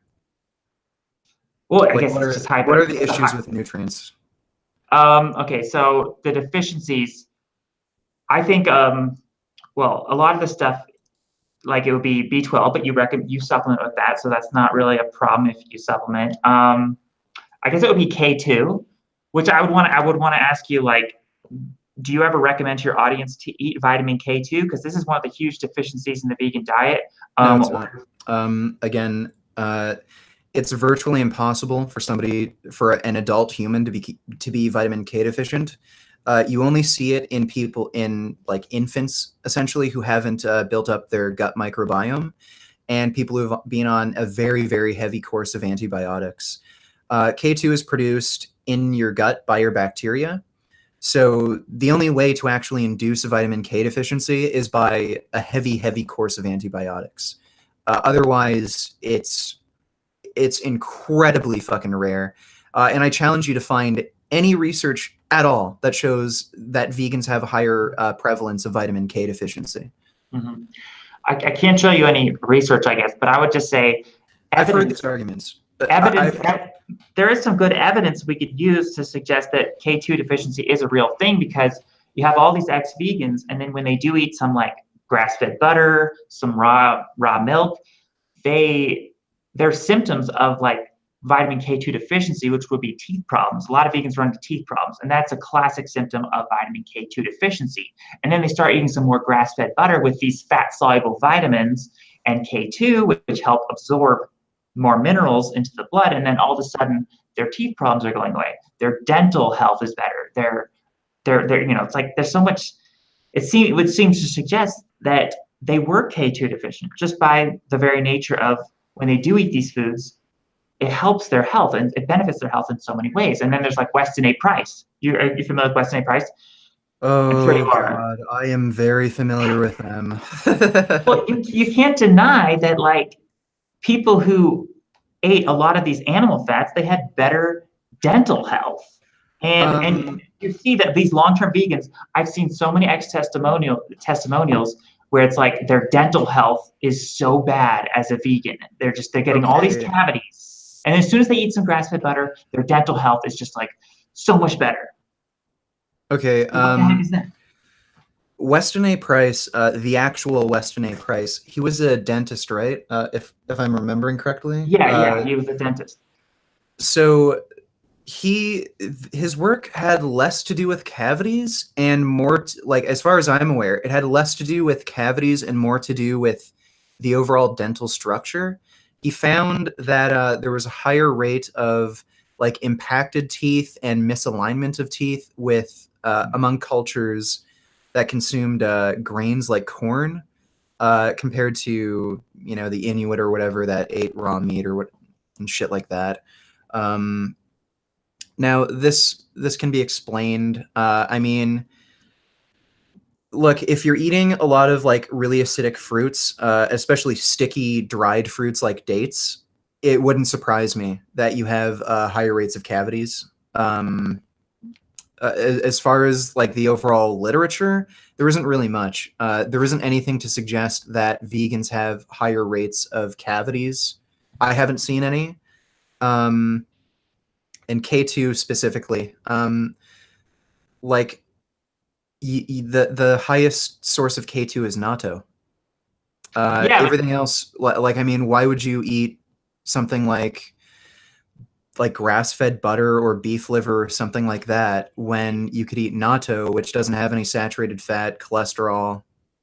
yeah, I agree that if you're eating natto, the animal sources of K2 are you don't need them. But do you eat natto? No, I don't personally. There is actually a health food store near me that has it, so I might try it. And you don't supplement with K2. So basically, No. you're trusting that you're producing enough K2 in your own gut. Okay, so you don't really need K2. If you actually look at the research, like on bone health, you can just eat vitamin K from green vegetables. K2, now there's new research that's kind of conflicting here with K2. Now, K2 stays in circulation longer in your bloodstream because it's not filtered out by the liver or your kidneys. But K2 binds to a particular protein that carries calcium, and there is an association with high vitamin K2 intake and reduced risk of calcification of your arteries. Now, the research is mixed. The only positive research has come out of, what was it? The Netherlands, I think. Wait, so this research is saying that K2 consumption increases your chance of getting heart disease? No, the research is mixed. So the mechanistic like laboratory data shows that K2 would likely reduce risk of artery calcification, which is a good thing because it stays in your bloodstream for longer and it binds to specific proteins that carry calcium. So it basically takes calcium out of your blood. The research on K2 consumption is mixed. The only positive findings have come out of the Netherlands, I believe, where K2 consumption is associated with lower risk of artery calcification. However, in Germany, K2 consumption is associated with higher risk of heart disease. And the reason for that is probably just because of saturated fat and cholesterol and just the general overall diet lifestyle of these different populations where you might see just conflicting results. So what this suggests to me is K2 probably likely has a benefit, but the sources of K2 matter. So natto would be the most ideal source. And in Japan, which is the longest living culture, they're eating a lot of natto. They're getting a lot of K2. Right, and that might play into it. So again, like, why would you eat butter and stuff when you can get natto? And even the second longest living cultures, the Iceland, right? They're getting K2 from their cheese. From their cheese, they're getting K2. Iceland? Yeah, because they're eating a lot of cheese. Let's see. I wouldn't attribute that to cheese intake. Iceland and Switzerland are right below Japan for longevity. So why? I mean, that could be because the cheese they're eating, right? You know, it's very difficult to isolate one particular food. Like, do vegans have a lower rate of chronic disease because they eat more beans? Like, I wouldn't really rely on isolating one particular food or food group. I'd say it's more to do with their overall diet and lifestyle. And again, when you see lower rates of chronic disease among populations that are eating plant-based diets. The Adventist vegetarians, highest life expectancy, lowest rate of chronic disease. Japan historically has had like the lowest rates of heart disease as well, but it's changing. They're eating more animal products now. Mm-hmm. So, in these populations like Iceland, maybe K2 intake is a big factor here for their lower rates of heart disease or longer life expectancy or something. But again, if it is that, then like if you know what nutrient it is, then why wouldn't you just take the better source of that nutrient, like natto? Yeah, I guess it would be. I'm hypothesizing there could be something else in animal foods, animal fats that we need. Even this might not be much of an argument to you or the audience, but I mean, I even consider the fact of unknown, undiscovered nutrients that might be in these animal foods. Like maybe, science is always changing. We're always learning new stuff. Maybe in 50 years, we'll discover, oh, guess what? Oh, guess what? There was something else in animal fats that you actually needed. Like we don't know what science is going to discover in the future. With mass spectrometers, I highly, highly doubt that. Like, I think we've figured out like all the nutrients that are in foods, how they interact with each other, their effects on the human body. It's not all known, but I'm pretty sure we know all the actual nutrients. We might. We don't. I mean, I guess it is hypothetical. I guess one thing that could be contributing to the longevity of Japan and those Iceland, it could be like the iodine as well, right? Because there's a lot of iodine in Japanese foods because they're getting sea vegetables, yeah. And then even in Iceland, they'd be getting all that dairy, and dairy is high in iodine. Are you getting enough iodine? Do you eat like seaweed and stuff? I was taking a iodine supplement for a while, but then I just switched to eating more sea vegetables. I just don't like having to make nori wraps, so I just like put it up into a square sometimes and eat it. But the reason iodine is in dairy products is actually because of the cleaning chemicals they use in the industry. Are you serious? Yeah, I'm dead serious. The big vats that they contain dairy in, the cleaning chemical they use, it has iodine, and then because iodine is a disinfectant. Yeah, that's true. Okay. So that's where that's coming from. Ooh, that's not good. Well, then I'm probably not getting iodine from my dairy because it's from small farms, and they're not probably. Yeah, probably not. It would be very low. Mm-hmm. So the other nutrient I'm concerned with as far as being a vegan is carnosine. I'm sure you've heard other people talk about carnosine. Okay. There is some research showing that carnosine is really good for life extension purposes. And vegans are shown to be much more deficient in this carnosine amino acid. And people say it's a non-essential amino acid, yet at the same time, the research is showing that this could really extend lifespan. It has extended lifespan of fruit flies in a study. And I can show you that. Okay, I'm guessing all of this involves carnosine supplementation. Well, yeah, people do supplement with it, and maybe right. The research.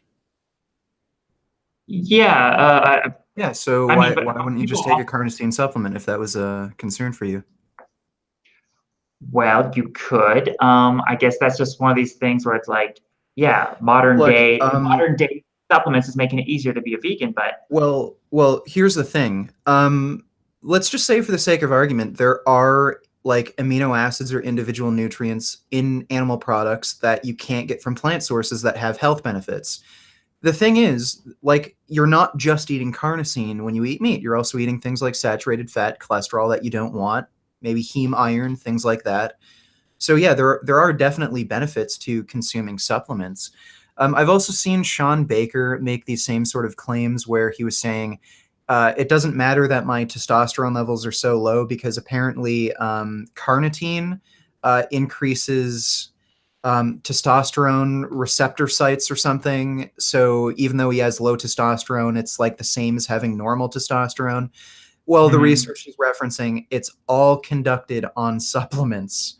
So, like, are you really going to tell me that this proves that meat, like just actual meat, is going to have this benefit when all of this research is being done on supplements? Yeah, I mean, I guess there's pros and cons with everything. Like I'm getting at least, because I'm not supplementing with carnosine because it is an expensive supplement. Is it an I guess expensive supplement? I think it is. Let me just look on Amazon real quick. I mean, it's more expensive. It would probably be more. I'd probably get more carnosine in just eating some sardines than I'm gonna get from supplementing it. I highly doubt that. No, you'd probably get more from a supplement. The thing is, you can buy raw materials. So you could probably just find some sort of company that would sell it to you in bulk, like in a massive bag.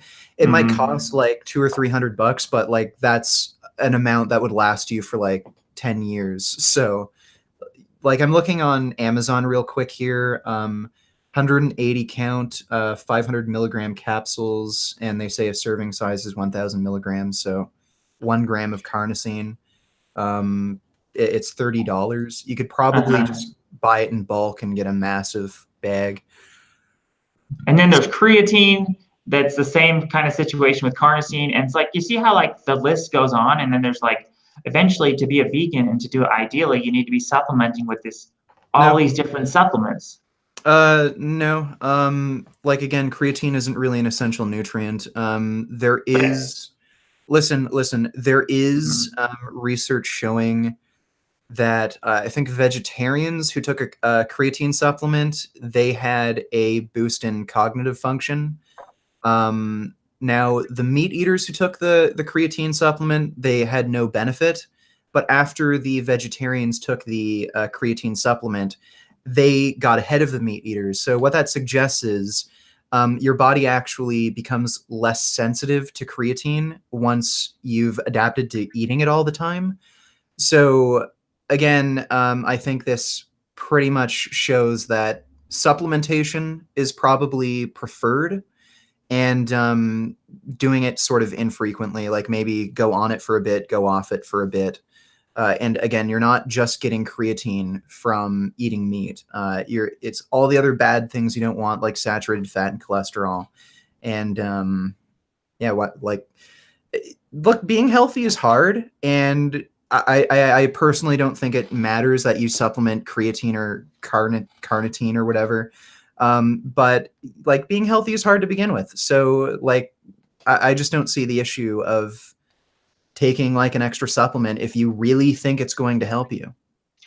Well, being healthy seems much harder on the vegan diet because you have to supplement. To do it right, you have to supplement with all this stuff you're saying. You have to supplement with algae oil, B12. So for supplements, I take B12 and algae-based DHA. That's practically nothing. Most people take a multivitamin. My supplement stack isn't really all that different from an average person's. You can look at a lot of bodybuilders. Just go on YouTube and just search my supplement stack bodybuilding. Like they're taking creatine, a protein supplement, multivitamins. Like my supplement regimen isn't that extreme. And by the way, I mean, I actually, like the supplement regimen that all these vegans are taking in like the Adventist mortality studies, it's not much different than what I'm doing. If they're supplementing at all, and they still have great health outcomes. Yeah, I'm not about to judge you for supplementing because I'd be such a hypocrite. I supplement like probably 10 times more things than you do. Yeah. And what do you supplement? Oh gosh, a lot of things, but CBD oil to help my brain. It's anti-inflammatory for the brain. NAC, which is amino acid that helps your liver produce more glutathione. Where do you get your CBD oil? Do you have like a prescription or anything for it? No, I'm actually trying to make like a supplement company like selling it even. But I get it in bulk supply. I'm getting like a bulk supply of it, and then I'm kind of repackaging it and stuff. Yeah, because like Canada's kind of legalizing marijuana here, but concentrations and extracts, they're still illegal. So you actually need a prescription for real CBD oil. Oh, really? You can get hemp oil, but it doesn't have the active cannabinoids. You actually need a prescription to be able to get it, and it's total bullshit. Like, is that how it works in the States? Yeah, you have to. No, it's like legal in the States, I think. CBD, because it's no THC, so it's just CBD. Yeah. Okay, so that's weird. Okay. Yeah, there's tons of companies over here just selling it legal. You can get it in health food store. No prescription required. Just go to the health food store, you get it. Like, it's just CBD. Like, there's no THC, so I don't know why it's even there's restricted. like there's microscopic amounts of THC. It's ridiculous. That's dumb. I guess the other thing that I see a lot of vegans run into is actually problems that you have yourself, which is, we should talk about this, which is gut problems, gas, bloating. I saw your video where you talked about, you have a lot of extreme gut related issues, and then depression. I've seen a lot of ex-vegan testimonials, and they seem to, these two problems that you have yourself seem to be very common problems amongst vegans. And I even had a study showing that vegans are more likely to suffer from depression. And I'm thinking that this could be because some kind of deficiency from the animal fats, even maybe low cholesterol, because low cholesterol is associated with depression. I think the low cholesterol is a reverse causation effect. I think people with depression, there's a bunch of confounding variables in their lifestyle factors that end up lowering their cholesterol. But I will agree that low fat diets, just in general, are associated with depression quite often. That could be for a number of reasons. Like, I know you do need some amount of fat to properly absorb certain vitamins. It is important for gut health. Like, there are certain bacteria in your gut where plant-based oils actually act they're antimicrobial, so they kill off some of the bad gut bacteria. So you do need some fat in your diet. I would say I would agree with you there. There is an association, and some of the depression you see with vegans can be attributed to a very low fat diet. There was a guy, Homegrown Big, that I did a video on. I think he mentioned that he wasn't feeling too well, like he was kind of down and depressed. He was following a raw vegan diet that was really low in fat. So the thing, though, too, like, I've been suffering from depression my entire life. Like, I was suicidal at 6 years old. So this isn't anything new for me. And veganism actually helped it. And there is some research showing that high antioxidant diets do help with depression. So kind of makes sense that veganism would kind of help me. And what about the gut problems? What do you attribute your gut problems to? It's just all that fiber? You're just eating lots of excess fiber and stuff? No, I don't think it was that. So I did take a probiotic supplement that made me bleed out of my ass super hard. I don't know what the fuck, how the fuck that happened, but I stopped taking that. So what I ended up doing was cutting out the protein supplement I was taking. I do tend to have a weird reaction to protein powders, so I cut that out. Just started eating a really, really high fruit diet, and just eating more like flax seeds, hemp seeds, chia seeds. And now my digestion's a lot better, and so is my depression. I still have weird ups and downs here and there, but it's steadily improving, and you can kind of see in my videos, like, I've just been uploading more. I have more energy. So, like, my digestion's better too. I'm not farting constantly. Like, I think I fart like a normal person now after I made those changes. Are you lactose intolerant? I'm curious. I don't think I'm lactose intolerant, but I do think I have this gene where if I eat dairy, it makes me really susceptible to constipation. I remember when I was a kid, especially, my parents made me drink so much milk because, they had this idea, like, milk, big, strong bones, grow tall, horseshit like that. I had really bad constipation when I was a kid. I'd go like a week or more without taking a shit. I did too, actually. Yeah. That was one of the biggest problems I had as a kid. That's actually a pretty common issue, and I think it's caused by dairy. I think a lot of people have that issue. I think it's also caused by gluten as well. I think that's a big... Maybe.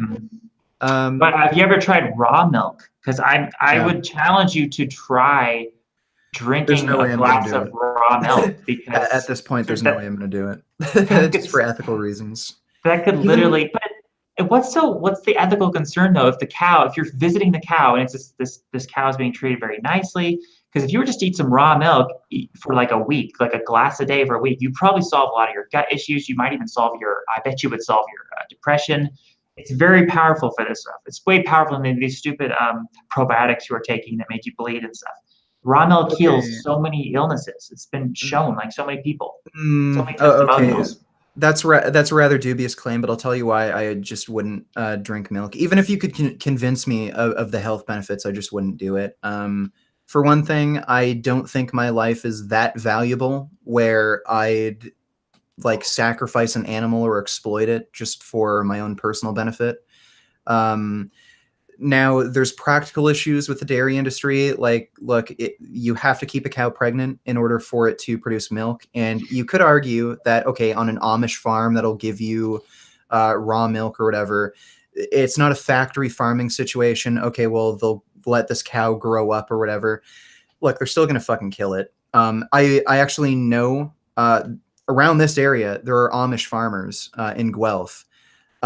They're fucking assholes. They treat their animals like fucking shit. Just because something's grass-fed and free-range doesn't mean pieces of shit aren't treating these animals are treating these animals well. That's true. So just that alone would stop me from doing it. Also, I just I have a different idea on exploitation. Now, like, even assuming like the cow's baby isn't going to be murdered and it could, like, the cow's baby would grow up and like die of old age. Like, we could even have a hypothetical scenario like that. Yeah. I don't like the idea of using an animal and just having its existence, like bringing it into existence just to serve me. It's sort of like if this were the Matrix and you had no idea that just a second, you had no idea that you were actually in the Matrix and you were just living a normal life, but it turns out that you're being used by a machine. Your entire life is a sham. It's just an illusion. You thought you were living a free existence. You thought you were living a normal life, but it turns out you're just like a brain in a vat and you're being used to power a machine. That's kind of the level of exploitation that I see with humane farming. Like, I mean, the absolute best farming practices that you could fantasize about. That's the comparison I'm making. Sure, the cow might not realize at that point in time that it's being used, that its existence is just for your own benefit. But I just don't like that idea ethically. Well, you have a dog. How is that? How's that any different than like a cow being raised as a pet? A pet. Okay. Well, they're rescued, and I'm not using the dog to produce milk or, having it breed. But you're using it for emotional comfort. What if you were to rescue a cow? I'm not. You're not? Your No, dog doesn't give you emotional comfort at all? No. Just like friendship?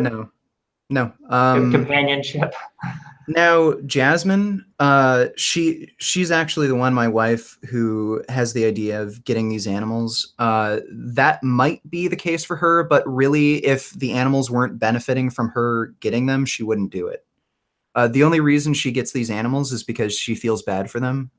We rescued Finn, we rescued the rabbits, we rescued the mice we have. We didn't go to a pet shop or anything. The reason ultimately we got these animals is for their benefit, not for ours. And we've had quite a lot of misfortunes because of these animals. Like, oh my God, especially our dog Lucy. Holy shit, the amount of money she fucking cost us, like, it's tremendous. But here's a hypothetical question, because I want to know where you're coming from. Like, let's say you discovered hypothetically that eating some eggs every week and eating a glass of raw milk a week or something would extend your life by like 10 years. That's a lot. Would you do it at that point? If you can gain an extra 10 years just by eating a little bit of, dairy and eggs, you wouldn't even have to kill an animal. They were like the most ethically sustainable raised animals. That's a long time extra to live. Would you do it for that? Me personally, no, I wouldn't eat animal products to live another 10 years. Now, if that were actually the case, I'd say, like, okay, well, you know, I'd admit it if that were actually true, like according to the research, but it would just mean I wouldn't really necessarily focus on health for an argument for veganism. I'd focus more on the ethical principles. But yeah, for me personally, but if that were the case, like it wouldn't be as strong of a health wouldn't really be a strong argument for veganism. Yeah. There are some practical realities that make veganism a bit difficult. For instance, in the third world, like in Thailand and shit, farming like cattle is a way out of poverty for a lot of these people. That's not a good argument for veganism. Like for poor farmers that are farming rice traditionally, farming cattle will bring them out of poverty. That's just a practical reality, but I'm not really going to use economic reasons like that to argue for veganism. I'm just going to be honest and say, that's a downside, but there's all these other benefits. See, that to me is showing a level of extremism. But you'd think this is good, but like you would undermine your own health just for the sake of animals. And to me, that's like undervaluing your own life and your own existence, because I could never see me doing that. I could never see me undermining my own health for the sake of the life of an animal. I don't think 10 years of my life is worth hundreds if not thousands of animals dying over the course of my lifetime. I don't think I'm that valuable. Now again, if that were the case, I wouldn't really be arguing for veganism from a health perspective, but luckily that isn't the case. Okay, and by the way, I wouldn't really call that extremism. I mean, there's people who what is it called? There were nurses and just aid workers who went to Africa to help with the Ebola epidemic recently. Like they put themselves at huge risk for contracting Ebola. There are soldiers and shit that like genuinely believe, like especially World War II. Now it's like politically fucked, but I mean there are people who willingly enlisted in the military because they thought they were doing the right thing. They'd put their lives at risk. Like just because people are willing to put their lives at risk for like a higher cause doesn't mean they're crazy or extremists. I mean, I just think it means they're good people. Yeah, you're right. Maybe extremism isn't the right word. It's more like self-sacrificial, right? Yeah. Altruistic in a way towards animals. Let's take, for example, though, let's say someone who's suffering from a health problem. Let's say Casey, for example, vegetable police. You know him. He's eating meat for the sake of his own health because he has this like health problem. Isn't someone like him at the very least, someone who's suffering from this health problem, isn't someone like him justified and ethically for exploring all the options? And he feels like he's pushed up against a wall now where he has to eat meat, or his health problems are going to be worse and he's never going to heal himself. Someone like him at least is justified, right? Wouldn't you say? Okay, well, Casey is an absolute fucking moron. Let's get that straight. The guy drank turpentine because he saw on some forum that it's good. For those of you who don't know, turpentine is essentially paint thinner. It's like a tree sap that is being refined in a way, and they used to use it for like peeling paint off of shit. So he drank that because he heard on some forum it was a good idea, and he felt terrible after. It actually put him into a fucking depression. He had no energy and shit. So he's done a lot of really dumb fucking shit with his diet, and it's no wonder that it led to some health problems down the road. I wouldn't really attribute his health problems to veganism. Secondly, what probably is the case with Casey, he either has parasites, fungal growth in his intestine, which is very common. I think it's like candida is the most common type of like infection in humans, or he has a bacterial overgrowth in his small intestine. There really shouldn't be any bacteria in your small intestine. All of these things can cause your body not to break down certain irritating compounds like oxalates, salicylates. If you're not breaking down those compounds, then they can cause some like really bad histamine reactions. Like I know he talked about itchy skin, acne, can cause depression, anger, anxiety. So what really the problem is here is he has to either take anti-parasitic medication, antifungal medication, or a certain type of antibiotic. There's a type of antibiotic that deals with bacterial overgrowth in the small intestine. It's not absorbed, so there's no risk of it like causing other issues. You can get bad reactions from antibiotics. So like that would have solved the issue. Maybe temporarily he'd want to go on a low oxalate salicylate diet and then reintroduce food slowly. But rather than doing that, he just decided to eat animal products. Now, what's happening here is eating nothing but beef is masking the symptoms. So he's not eating oxalates, salicylates, these high histamine foods that are causing these reactions. So he's not getting the symptoms, but the underlying problem is still there. He's still going to have like bacterial overgrowth, fungal infection, parasitic infection. So that's what's going on there. Yeah, and you probably say that like a similar thing is going on with Jordan B. Peterson and his daughter Michaela Peterson, who's been on the carnivore diet. It's very likely. Also, I don't think people really appreciate how much antidepressants can fuck you up. Now, before, antidepressants were thought of as drugs that restore a chemical balance in your brain. They don't do that. What they do is they fuck up your brain chemistry, and sometimes they can make it seem like, oh, it helped the depression. Well, it didn't. It's just like taking any other drug. Well, I could take heroin and feel fucking great. I won't be depressed if I'm high on heroin, but that's not actually treating my depression. And these drugs can do really weird things. They can make you fucking delusional, make you numb to everything. And I think that's kind of what happened to Jordan Peterson and Michaela. From the sounds of it, they were both taking really high doses of antidepressant medications. It ended up getting to a tipping point where the negative effects of the medications outweighed the benefits. They went off, and maybe they do have some sort of food sensitivities or bacterial overgrowth, and just these factors combined made them think, okay, it must be the meat. When it's probably not. They probably have some sort of weird digestive issue that might relate to like bacterial overgrowth, fungal infection that they should really look into.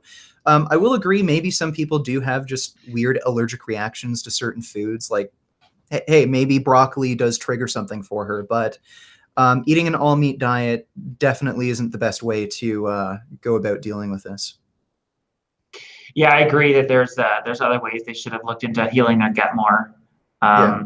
There's a lot of things people can do. Well, and I don't think in the long term eating like a 100% meat diet at all is a good thing. So I agree. Yeah, and I mean they're eating like a lot of beef and shit too. Like what you would agree isn't like even good meat. So I think they're just managing their symptoms rather than the underlying cause of these issues. Mm-hmm. And so another thing is, I would say a lot of people as a vegan, they end up being more sensitive to chemicals. And I wonder if you have any experience with that. Have you felt more sensitive to chemicals since being a strict vegan? Because a lot of people, like for instance, they report they're more sensitive to air fresheners and perfumes. And what do you think about that? I haven't had anything like that personally. Mm-hmm. I don't know. Maybe it's possible. Like your body does kind of develop a tolerance to certain irritants. So like, maybe there's something in meat that was irritating them in a similar way as some sort of chemical. And now that that's gone, they don't have that tolerance anymore. Or maybe they're just noticing it now when before they didn't, because there were other things that were kind of bothering them. I don't know. So I just want to ask your opinion on, like, let's say there's just all these ex-testimonials. Do you ever investigate those ex-vegan testimonials? Do you ever like watch these people? And it's not a study, it's not as proof as a study, but it's a certain type of evidence that, don't you think we should look at all these ex-vegans, and that counts for something? Do you ever investigate the other side of all these people who have tried the vegan diet and they've just totally massively failed, and they run into all these health problems, neurological conditions, depression, gut problems, muscle loss? And what do you think about these people, these massive amounts of ex-vegans? There's a big turnover rate, right? A lot of vegans are leaving the vegan movement because of health problems. why are these health problems occurring? What's the biggest thing they're doing wrong, you think? Well, now a lot of people get into veganism for odd reasons, especially when you look at like Sverage's channel. I'm sure you've seen the vegan Yeah. interviews there. Yeah. Most of these people had health problems before they went vegan, and they're kind of looking a way to solve these issues. Most of them relating to gut health, but some like depression, anxiety, weird things. Um, so though that type of individual, I think, is susceptible to listening to just bad fringe information because like mainstream information has kind of failed them. So they were eating like maybe a paleo diet before they still had these issues. And then they kind of go to the next extreme where there's some dude talking about the raw vegan diet where you eat just fruits and you have to go on like a fruit cleanse for a month. So I think a lot of those people fall into those categories. Some of them might be following a little more normal diets, but again, a lot of these things can be explained away by them just not plain eating enough. Maybe their macronutrient balance was just off just enough for them to still have these issues, like not eating enough fat.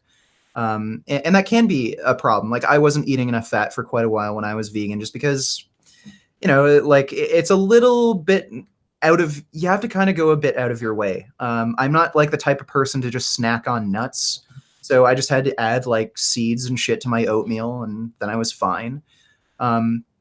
So I think generally that's most of the issues you're seeing. And then some of those people might also fall under the category that Casey falls under, where they probably just have like bacterial overgrowth, fungal infection, or parasitic infection that they've had for a long time, but they just didn't know how to deal with it, or that they even had it, and they don't know like what tests to get and shit like that.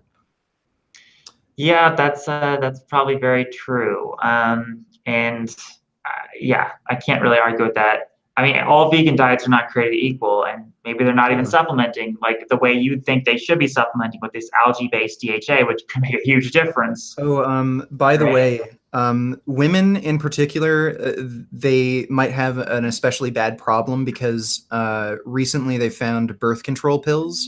They do affect metabolism of B vitamins and folate. So that's another thing. There's odd things that you wouldn't kind of suspect, but like birth control might be messing them up. So Yeah. As far as this algae-based DHA and it has EPA too, I wanted to ask you about, is this supplement really, you think this is equivalent to someone taking a fish oil? It's just as good? Is it lacking in anything that I would get from a sardine? No, I'd say it's better. So fish actually don't break down ALA into DHA and EPA. They actually get the EPA and DHA in their body from algae. So basically, you're taking out the middleman and getting the fat where the fish get it. And that has the benefit of getting rid of the issue of biomagnification, like fish, like especially after the whole nuclear incident in Japan. Like you're not getting weird radioactive compounds and mercury and endocrine disrupting pollutants. You're just getting algae. And they're like, they tend to be a little bit more expensive, but I think that's mostly just due to economy of scale. They're not as common as fish oil supplements, but you can find some pretty decent deals on Amazon. Generally, the algae-based DHA supplements, the really cheap ones that you can get for like 10 or 15 bucks a bottle, they tend to be dosed fairly low. I think they have like 100 milligrams total of like EPA and DHA. The one I get is a little more expensive. I think I paid $23 for the bottle, but it's dosed appropriately. I think the total dose is like 260 milligrams per capsule. So, yeah. Are you familiar that with this DHA, when it's in a phospholipid form, is more bioavailable in your brain? And this is why they say krill oil is so good, because it's like way more in a phospholipid form that gets into the brain better. And this would be in fish eggs. Dr. Rhonda Patrick talks about this. So I was wondering if algae-based DHA, if it's in a phospholipid form that's highly absorbed into the brain versus an unphospholipid form. Are you familiar with that? I have no idea. I've honestly never heard of that. I'd have to look into it. Again, I'd weigh out the pros and cons, even if this was true. Would you prefer to run the risk of exposing yourself to more environmental pollutants rather than just taking a higher dose of the supplements and maybe spending a bit more money? And Yeah, well, ethical reasons too. I think it would be wise also to consider that humans have never gotten our DHA from like algae in the past. We've always got it from a marine animal who has consumed the algae, and maybe they have done some conversion. Maybe these animals have done some conversion that makes this DHA more usable when we get it from like a krill or a fish or something, rather than just the plant itself. It's possible, but there's also issues with that. So algae, all forms of algae, it creates a toxin that's both neurotoxic and liver toxic. Now, that's not really a problem if you're just eating algae, but when you're eating fish, it can be a problem. So I'm sure you've heard of ALS or Lou Gehrig's disease. It's a neurological disease. Yes. Yeah. It increases from fish consumption because of biomagnification. The fish are eating algae that produce this toxin, and that toxin becomes biomagnified in the fish. There's actually a population, there's this group of people living on an island. I can't remember what they were called, but they ate bats. And they had by far like way, way higher rates of ALS than any population on the planet. Turns out these bats are eating like this other creature that eats fish, and the amount of this toxin is so biomagnified in these bats that by the time you eat it, it massively increases your risk of getting like this neurological disease. So again, I wouldn't say fish is the best source of getting DHA. I'd say your best bet is really just taking the algae-based DHA supplement, even if supposedly it's not in a phospholipid form. I'd have to look into that because a lot of these things also rely on like initial absorption rates and shit like that. It might not actually be all that significant a difference. I do know vegans aren't, they don't lack as much DHA as you'd suspect. So there is also evidence that your body kind of alters its metabolism to be more efficient at converting ALA to DHA, and it might absorb it better. It sounds like you watch. It sounds like you watch Mike the Vegan's video on the toxicity with the bats thing.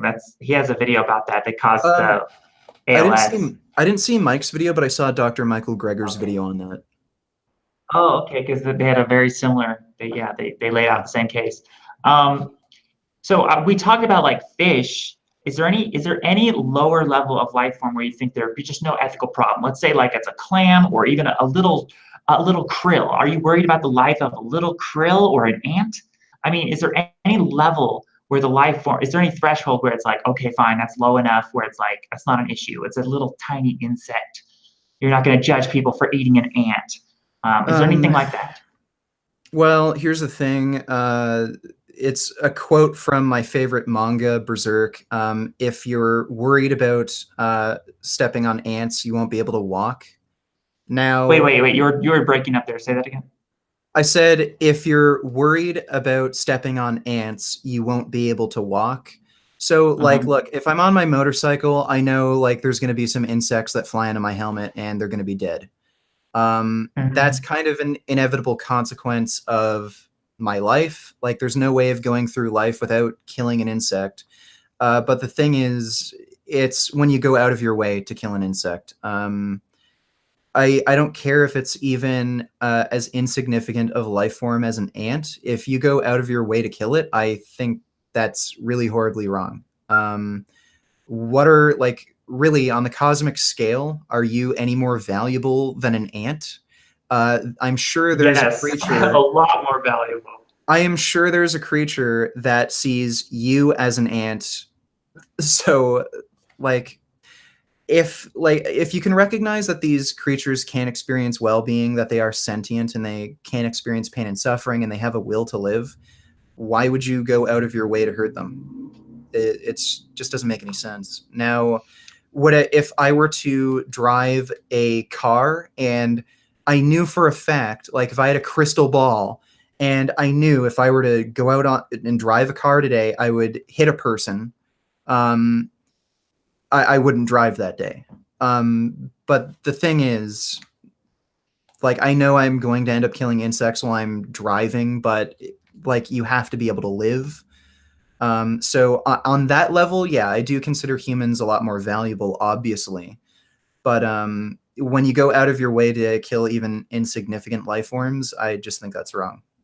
I don't see myself as so amazing and magnificent that I can just, step on an anthill because I'm awesome and they don't matter. Like, I don't matter.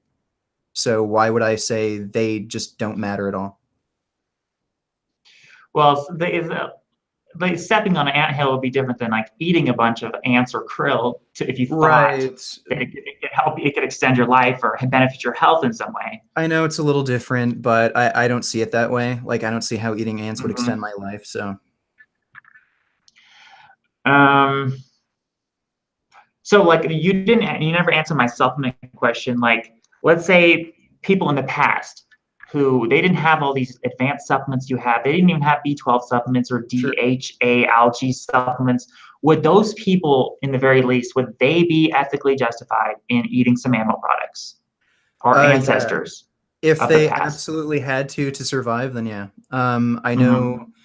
I was actually talking, like, in my old apartment, there was a guy in the building who noticed my vegan shirt, and I think he was like really old, 90 or something, and he was asking, "Oh, you're vegan, eh?" And then I said, "Yeah." So then he mentioned he was a medical doctor for a really, really long time. Back when he was practicing in the early days, he said the only way they had to cure B12 deficiency was to make people eat raw beef liver. So everyone hated doing that. And he said even like meat eaters would get B12 deficient occasionally, but it happened mostly with vegetarians. Then he said finally they actually synthesized B12 and he could just give injections. So like, look, before that time, like, sure, if you absolutely needed to live, I don't think it's reasonable to say, oh, well, you have to kill yourself because, you have to kill an animal to live. Like, that's just unreasonable. But we've gotten to the point now where, we can live perfectly healthy without eating any animals. And the research is quite clear that animal products increase risk of chronic disease. Vegans can live very long, healthy lives. So there's just no justification now. And let's say in the future we develop lab-grown meat. At that point, you would have no problems with vegans eating lab-grown meat because it's not hurting any animals, right? Is that the case? So in the future, you might not even advocate for veganism at that point. When we have lab-grown meat, you might say, well, eat some lab-grown meat if you want, because there's no ethical issues with that, right? Well, that would still be vegan. It doesn't necessarily have anything to do with eating animal products. It's an ethical position where you reduce animal suffering, death as much as reasonably possible. So lab-grown meat, assuming the technology is different. Right now, lab-grown meat actually isn't vegan. They have to take embryos of whatever animal you want, like a pig or a cow, and then you have to make a culture out of that cell line, and they have to keep doing that. Apparently, they can't just infinitely grow the cell line. So it's a little better, but it's still not actually vegan. There was some guy from Israel who made a Kickstarter, and he was saying he developed some new method of growing meat in a culture that doesn't involve that. You just need one cell line and you could grow meat infinitely. As far as I know, he hasn't actually made a working prototype yet. So, like, I'd imagine eventually in the future they'd have that. I wouldn't have any ethical issue against that, but I would still recommend people not eat that crap because it will increase the risk of disease. By the way, with the B12 question you mentioned, you can get B12 from natural sources. Like, I know some people after this debate will say, oh, you admit you can't be vegan naturally. Well, B12 does actually naturally exist in the environment. It does exist in fresh water. typically on the soil. There's also a lot of B12 from the bacteria, Yeah. but just because of modern farming practices and the way we treat our water, you can't actually get natural sources of B12. And you did answer my depression question as far as like why more vegans have depression. You would just say that's because low fat. It's just generally that the vegans tend to eat lesser fat, and that's why you would contribute to the depression. Not necessarily. And what's the correlation? I think it's multifactorial. For one thing, vegans and vegetarians do tend to be smarter on average, and intelligence is actually associated with higher levels of depression. They also tend to be younger, and age also impacts this. And probably, just the typical, trend of nutrient intake. Like, okay, they tend to eat lower fat diets. That might contribute to it as well. And just the culture around like veganism, there's just a lot of thoughtful, mindful people who are kind of angry who get into veganism. And, I'm sure those people, I cut out for a second. I'm sure those people tend to just have high rates of depression. So I think I think a lot of it has to do with just the culture surrounding it, but also there might be some like dietary aspects that might contribute. Do you feel like there's I feel like within the vegan movement, there's a lot more misanthropic attitudes. I've even gotten this kind of vibe from you and your videos, this kind of almost hatred of humanity. That is definitely more common in the vegan movement, wouldn't you say? And do you think that's a problem that vegans seem to, in some sense, they even prefer animals over humans? A lot of times I see vegans saying this sort of thing. In your mind, is that a problem that people seem to love animals more than humans?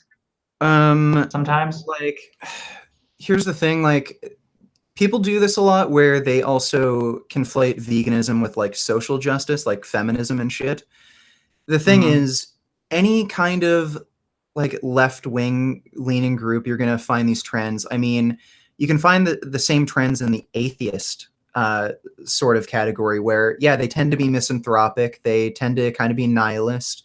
A lot of them tend to be left-leaning. There's a lot of social justice warriors in the atheist community. I think it's the same kind of thing here where just for whatever reason, there's this cultural trend where, there's people who are misanthropic who tend to be vegan. There's people who are misanthropic who tend to be atheist. And I think it's like kind of reasonable to an extent. There's a point in which it becomes ridiculous. I know there's a vegan YouTuber on here who actually wants to annihilate all of humanity from existence with like nuclear weapons. You can get to points of ridiculousness, but that's antinatalism, right? Well, that's like way beyond antinatalism, but I think to a certain extent it's reasonable to be a misanthrope. But when you take it to the point of wanting to annihilate all of humanity, it kind of gets insane. But yeah, I mean, I hate most people I come across. They're stupid, ignorant. They annoy me. So I think it's kind of reasonable to be a misanthrope. Okay, well, this brings me to my next question, which is this came up with your interview with Amy, and I've always asked this question. I asked this question to Amy, and you kind of exposed her on Twitter, which is I asked her, would you save your dog over a random human being? Right. And I want to know what you would say to that question. Would you save your dog over a random human being? Yeah. Yeah, I probably would. Yeah, I personally like my dog more than, your average human. If it was my wife, I'd save my wife over the dog. Maybe if it was a close friend of mine, I'd actually have to ask my wife about that first, because I have to live with her after. So, if there's a trolley situation, I'd ask Jasmine, who should I save, my best friend or the dog? And then, if she chooses the dog, well, goodbye, best friend. But yeah, these are sort of odd moral gray areas. Like, yeah, I mean, it looks kind of ridiculous when you say you'd rather save a dog than a human, but like, let's be honest, there are personal factors. Like, we're not like moral robots where it's like, okay, well, this person has a higher value than this person, so like I'll kill this person. Like, let's say there's somebody who's on the cusp of developing a cure for cancer, and there's my wife, and we have a trolley situation, and I could choose to kill one or the other. Okay, well, the person who's developing, like, the cure for cancer, maybe he'd have an overall, benefit to humanity, but am I really gonna like be expected to kill my wife, who like I love, just because this person is developing a cure for cancer? So, there's these odd situations where, in the abstract, it seems ridiculous to say, oh, you'd rather save a human than a dog. But, we don't really ever run into these problems. I think, from just the discussion we're having here, it's reasonable enough to say, let's just not kill and eat animals for no reason. Yeah, so that's my answer. See, that's, to me, it's like that hints to an underlying, I guess I would say, I mean, to me, that's a problem. I mean, that's like, it irritates me because I always ask that question to a lot of people. It's like, and that random human being could be anyone. So it could just be like, yeah. So to me, you act like this whole veganism is about ethics and then you say something like that, where you would actually save your dog over a random human being. And to me, it's like that kind of exposes that, because like, how can you say you care about ethics when you would actually save an animal, your own animal, over a human being? That could be me. Well, look, to be fair, Finn is fucking adorable. And secondly, there are a lot of fucking there are a lot of meat eaters who'd say the same thing. Amy is one of them. So That's true. Again, it's not like human beings are perfect moral robots. Again, if we made this sound a little more reasonable, where you could either save your wife or girlfriend or save somebody who's developing a cure for cancer, are you like, you know what I mean? So we're not perfect moral robots. I think to some extent it's reasonable to excuse someone for having like a really strong emotional attachment to someone or even a dog. So, and to really, like, just practically speaking, we don't really ever run into these moral issues. So yeah, it's a weird hypothetical, just like the weird hypothetical you put towards me that, yeah, that probably makes me look bad in the eyes of a lot of people too, the answer I gave to your hypothetical question. Yeah, I know what you mean. So yeah, I guess I don't have any other questions for you. I think it's cool that you want to live forever. That was like the big question I wanted to ask you. So that we share that in common. You at least want to live forever. A lot of people don't. Like, what do you think about all these people that don't even want to live forever? Isn't that kind of stupid, would you say? I don't think there's any way of escaping existence. So you're kind of going to live forever no matter what. So you might as well just work on trying to improve the life you have, because who knows? You might become a spider or an ant or some lowly other creature. So just enjoy the life you have. So you sound pretty confident of the way you phrased that. You sound pretty confident of reincarnation, like your actual consciousness goes on almost. No, not necessarily.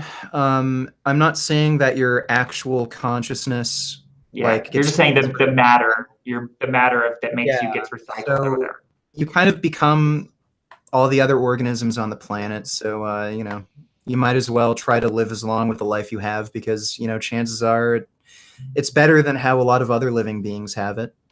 So you might as well try to live forever and make the best of the life you have. As far as a priority though, like, where do you think living forever is in your sense of priorities? Is that very high on your set of priorities, or is it like kind of you don't care that much? Or I guess being ethical and like enjoying the life I have is a slightly higher priority than living forever. Because, like, again, on my birthday or something, I'll eat cake You know, it's not good for you. So if it was my absolute highest priority, I wouldn't ever do that. But I also want to enjoy myself. Hmm. Yeah, I also wanted to ask you, like, could you ever see yourself advocating for anti-aging as a part of your ethical vegan movement? Because in essence, all these animals are eventually going to die, regardless of how much you help them and save their lives. They're all going to die of aging and disease. Wouldn't you want to? I would think, as a vegan, someone who wants to help the animals, wouldn't you want to cure aging so you could eventually cure the aging of the animals and make the animals live forever, just like you yourself would want to live forever? Would you want to bestow that benefit to animals that they could also live forever? I don't know.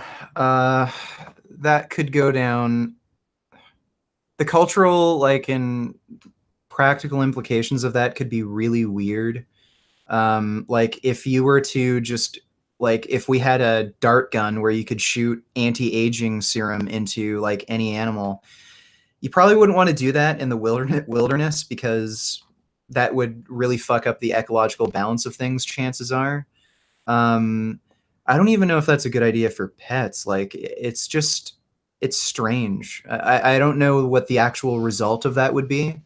Like, it would be great if I could have Finn or someone, or like any of my pets, live like indefinitely, but I don't know. I don't know if they'd want to live forever. Like, maybe Finn would, because he's just always happy no matter what. But Mhm. I don't know. I'm just not entirely sure what, like, all the implications of that would be.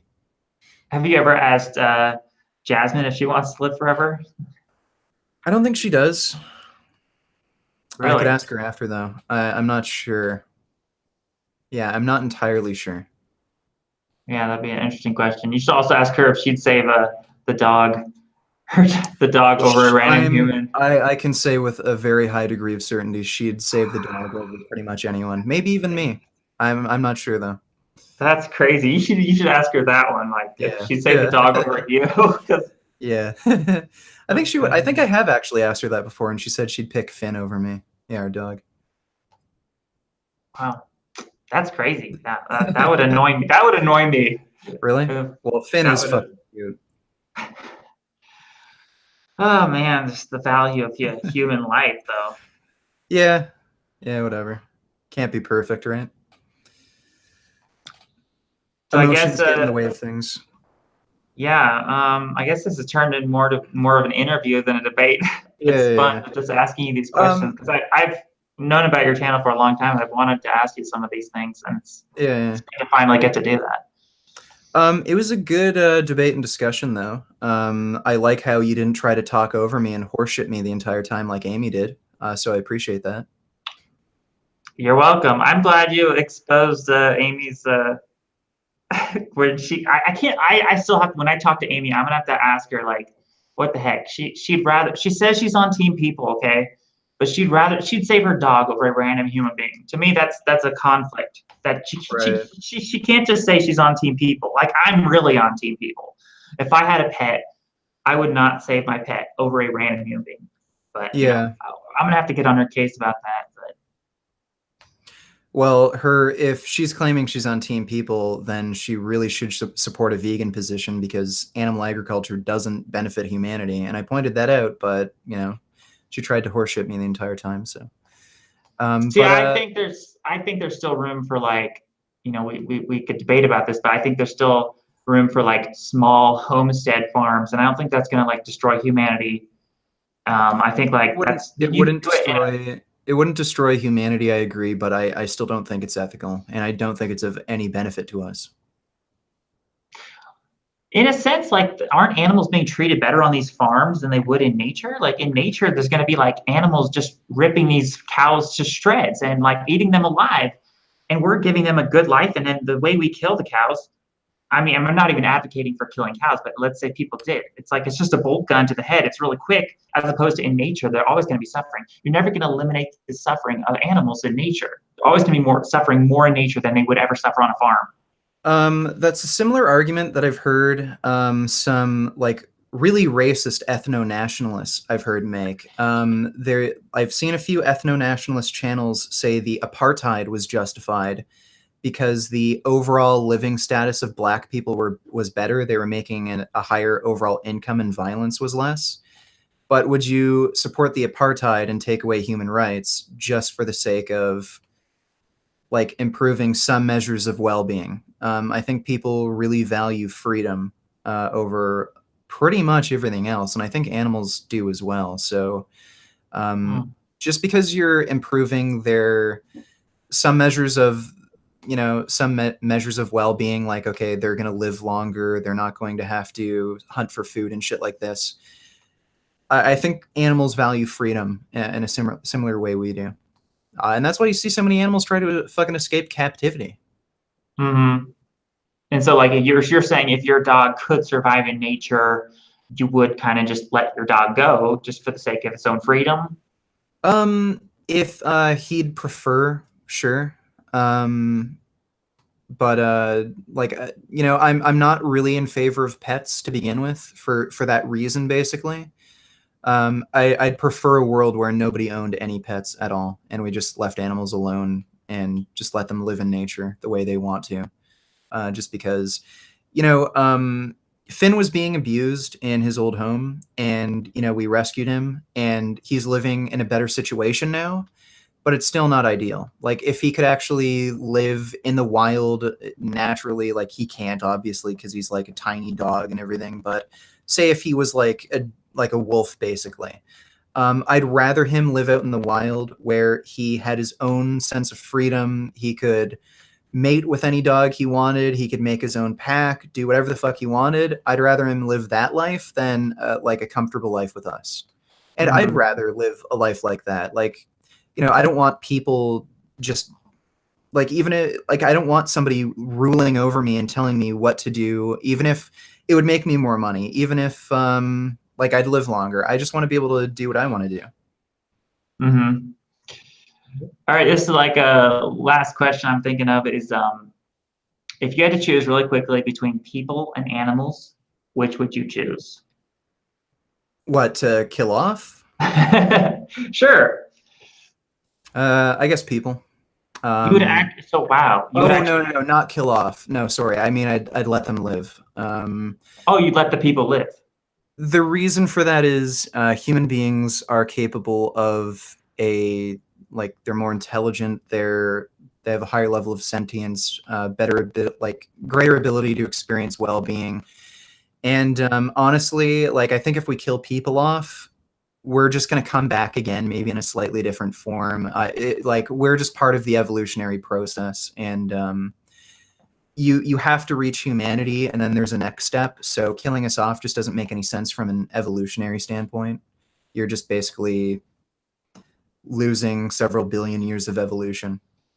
And I would say maybe the hugest important factor of human beings is we have the potential to live forever. Like, really. And animals, animals are not gonna live forever without our help, right? It's like we have to live forever, and we can do that because we have all this potential because of our powerful brains and everything. Well, I'd kind of agree with that. Like, I think the next step in our evolution is really AI. I think that's where things are going. And you need human beings to develop AI. I think that's going to be like super intelligent, sentient AI. I think that's the next step in evolution above humanity. So that's why I'd choose humans over all other animals. But that doesn't mean they don't deserve moral consideration. And considering that we can live long, happy lives free of disease without eating animals, that's why I'm vegan. All right. Yeah, I guess that's it'd be cool to talk to you sometime on my channel about like just a conversation centered more around living forever and ideas relating to eternal life and death. I'd love to hear more about that. But I guess that's good for this. I don't have any other questions unless you want to have like a closing statement. You could just end it up. End it off. I just think your idea that eating fish or maybe some insects will help you live longer is pretty much just nonsense. And even if we could demonstrably prove that eating fish occasionally would extend your life by 2 to 3 years, I still don't see that as a moral justification to eat animals. And I think the research is quite clear. Animal products increase risk of chronic disease, lowers life expectancy. So that's my position. And I guess my closing statement would be, it's like, yeah, I tried my best to prove that we need animals and like we need to eat animal products, but like even if I can't prove that, like, even if I did a really sucky job of like proving that, I would ethically defend eating meat. I mean, even like I would ethically defend eating animal products, including meat, if the person feels they need it, just for the sake of like, if they even feel that they might possibly need it, because there's so many unknown. The science hasn't really gotten there to where we can. I don't think we can definitely say for sure that everyone can be a vegan in the long term, especially when I look at all these ex-vegan testimonials. To me, that is a source of evidence that we should take into consideration. It just seems like oftentimes this extreme veganism goes bad eventually. And I realize that people have a lot of different stores of these nutrients, and I do think to a certain point they might hit a wall, and you might even experience this in the future, where you might need to tell your whole audience, "Hey, look, people, I can't do this anymore. Like, I'm going to eat some raw milk." And I don't think if it ever does come to that, I don't think you should feel bad about that, because like I don't feel that vegans should guilt trip themselves into feeling like they have to be vegan for ethical reasons. Like, there comes a point where your health is more important, and just the chance that you might develop a deficiency, that's a gamble that people shouldn't they shouldn't force themselves to gamble in that way and risk their health if they felt that it is a risk at the end. Okay. I think it would be good to kind of continue this debate along those lines again. Maybe read some more research and then maybe come back and we can discuss some of the shit too. Because it is a really complex, long topic. There's a lot to get into. So maybe we could set up another debate. I'll definitely do some more research, because you got me thinking along some tracks that I really hadn't thought about, and you got me considering a lot of issues. And clearly, you pointed out to me that there's a lot more I don't really know, and I need to like learn more about this stuff so I can defend my positions more as far as the health stuff. All right. All right, cool. And I'll link your channel in the description down below after the debate, and I'll upload this to my main channel as well. So great. All right. Thanks for being on. Thank you for having me. It's fun. All right. Sweet. Take care. Bye. You too.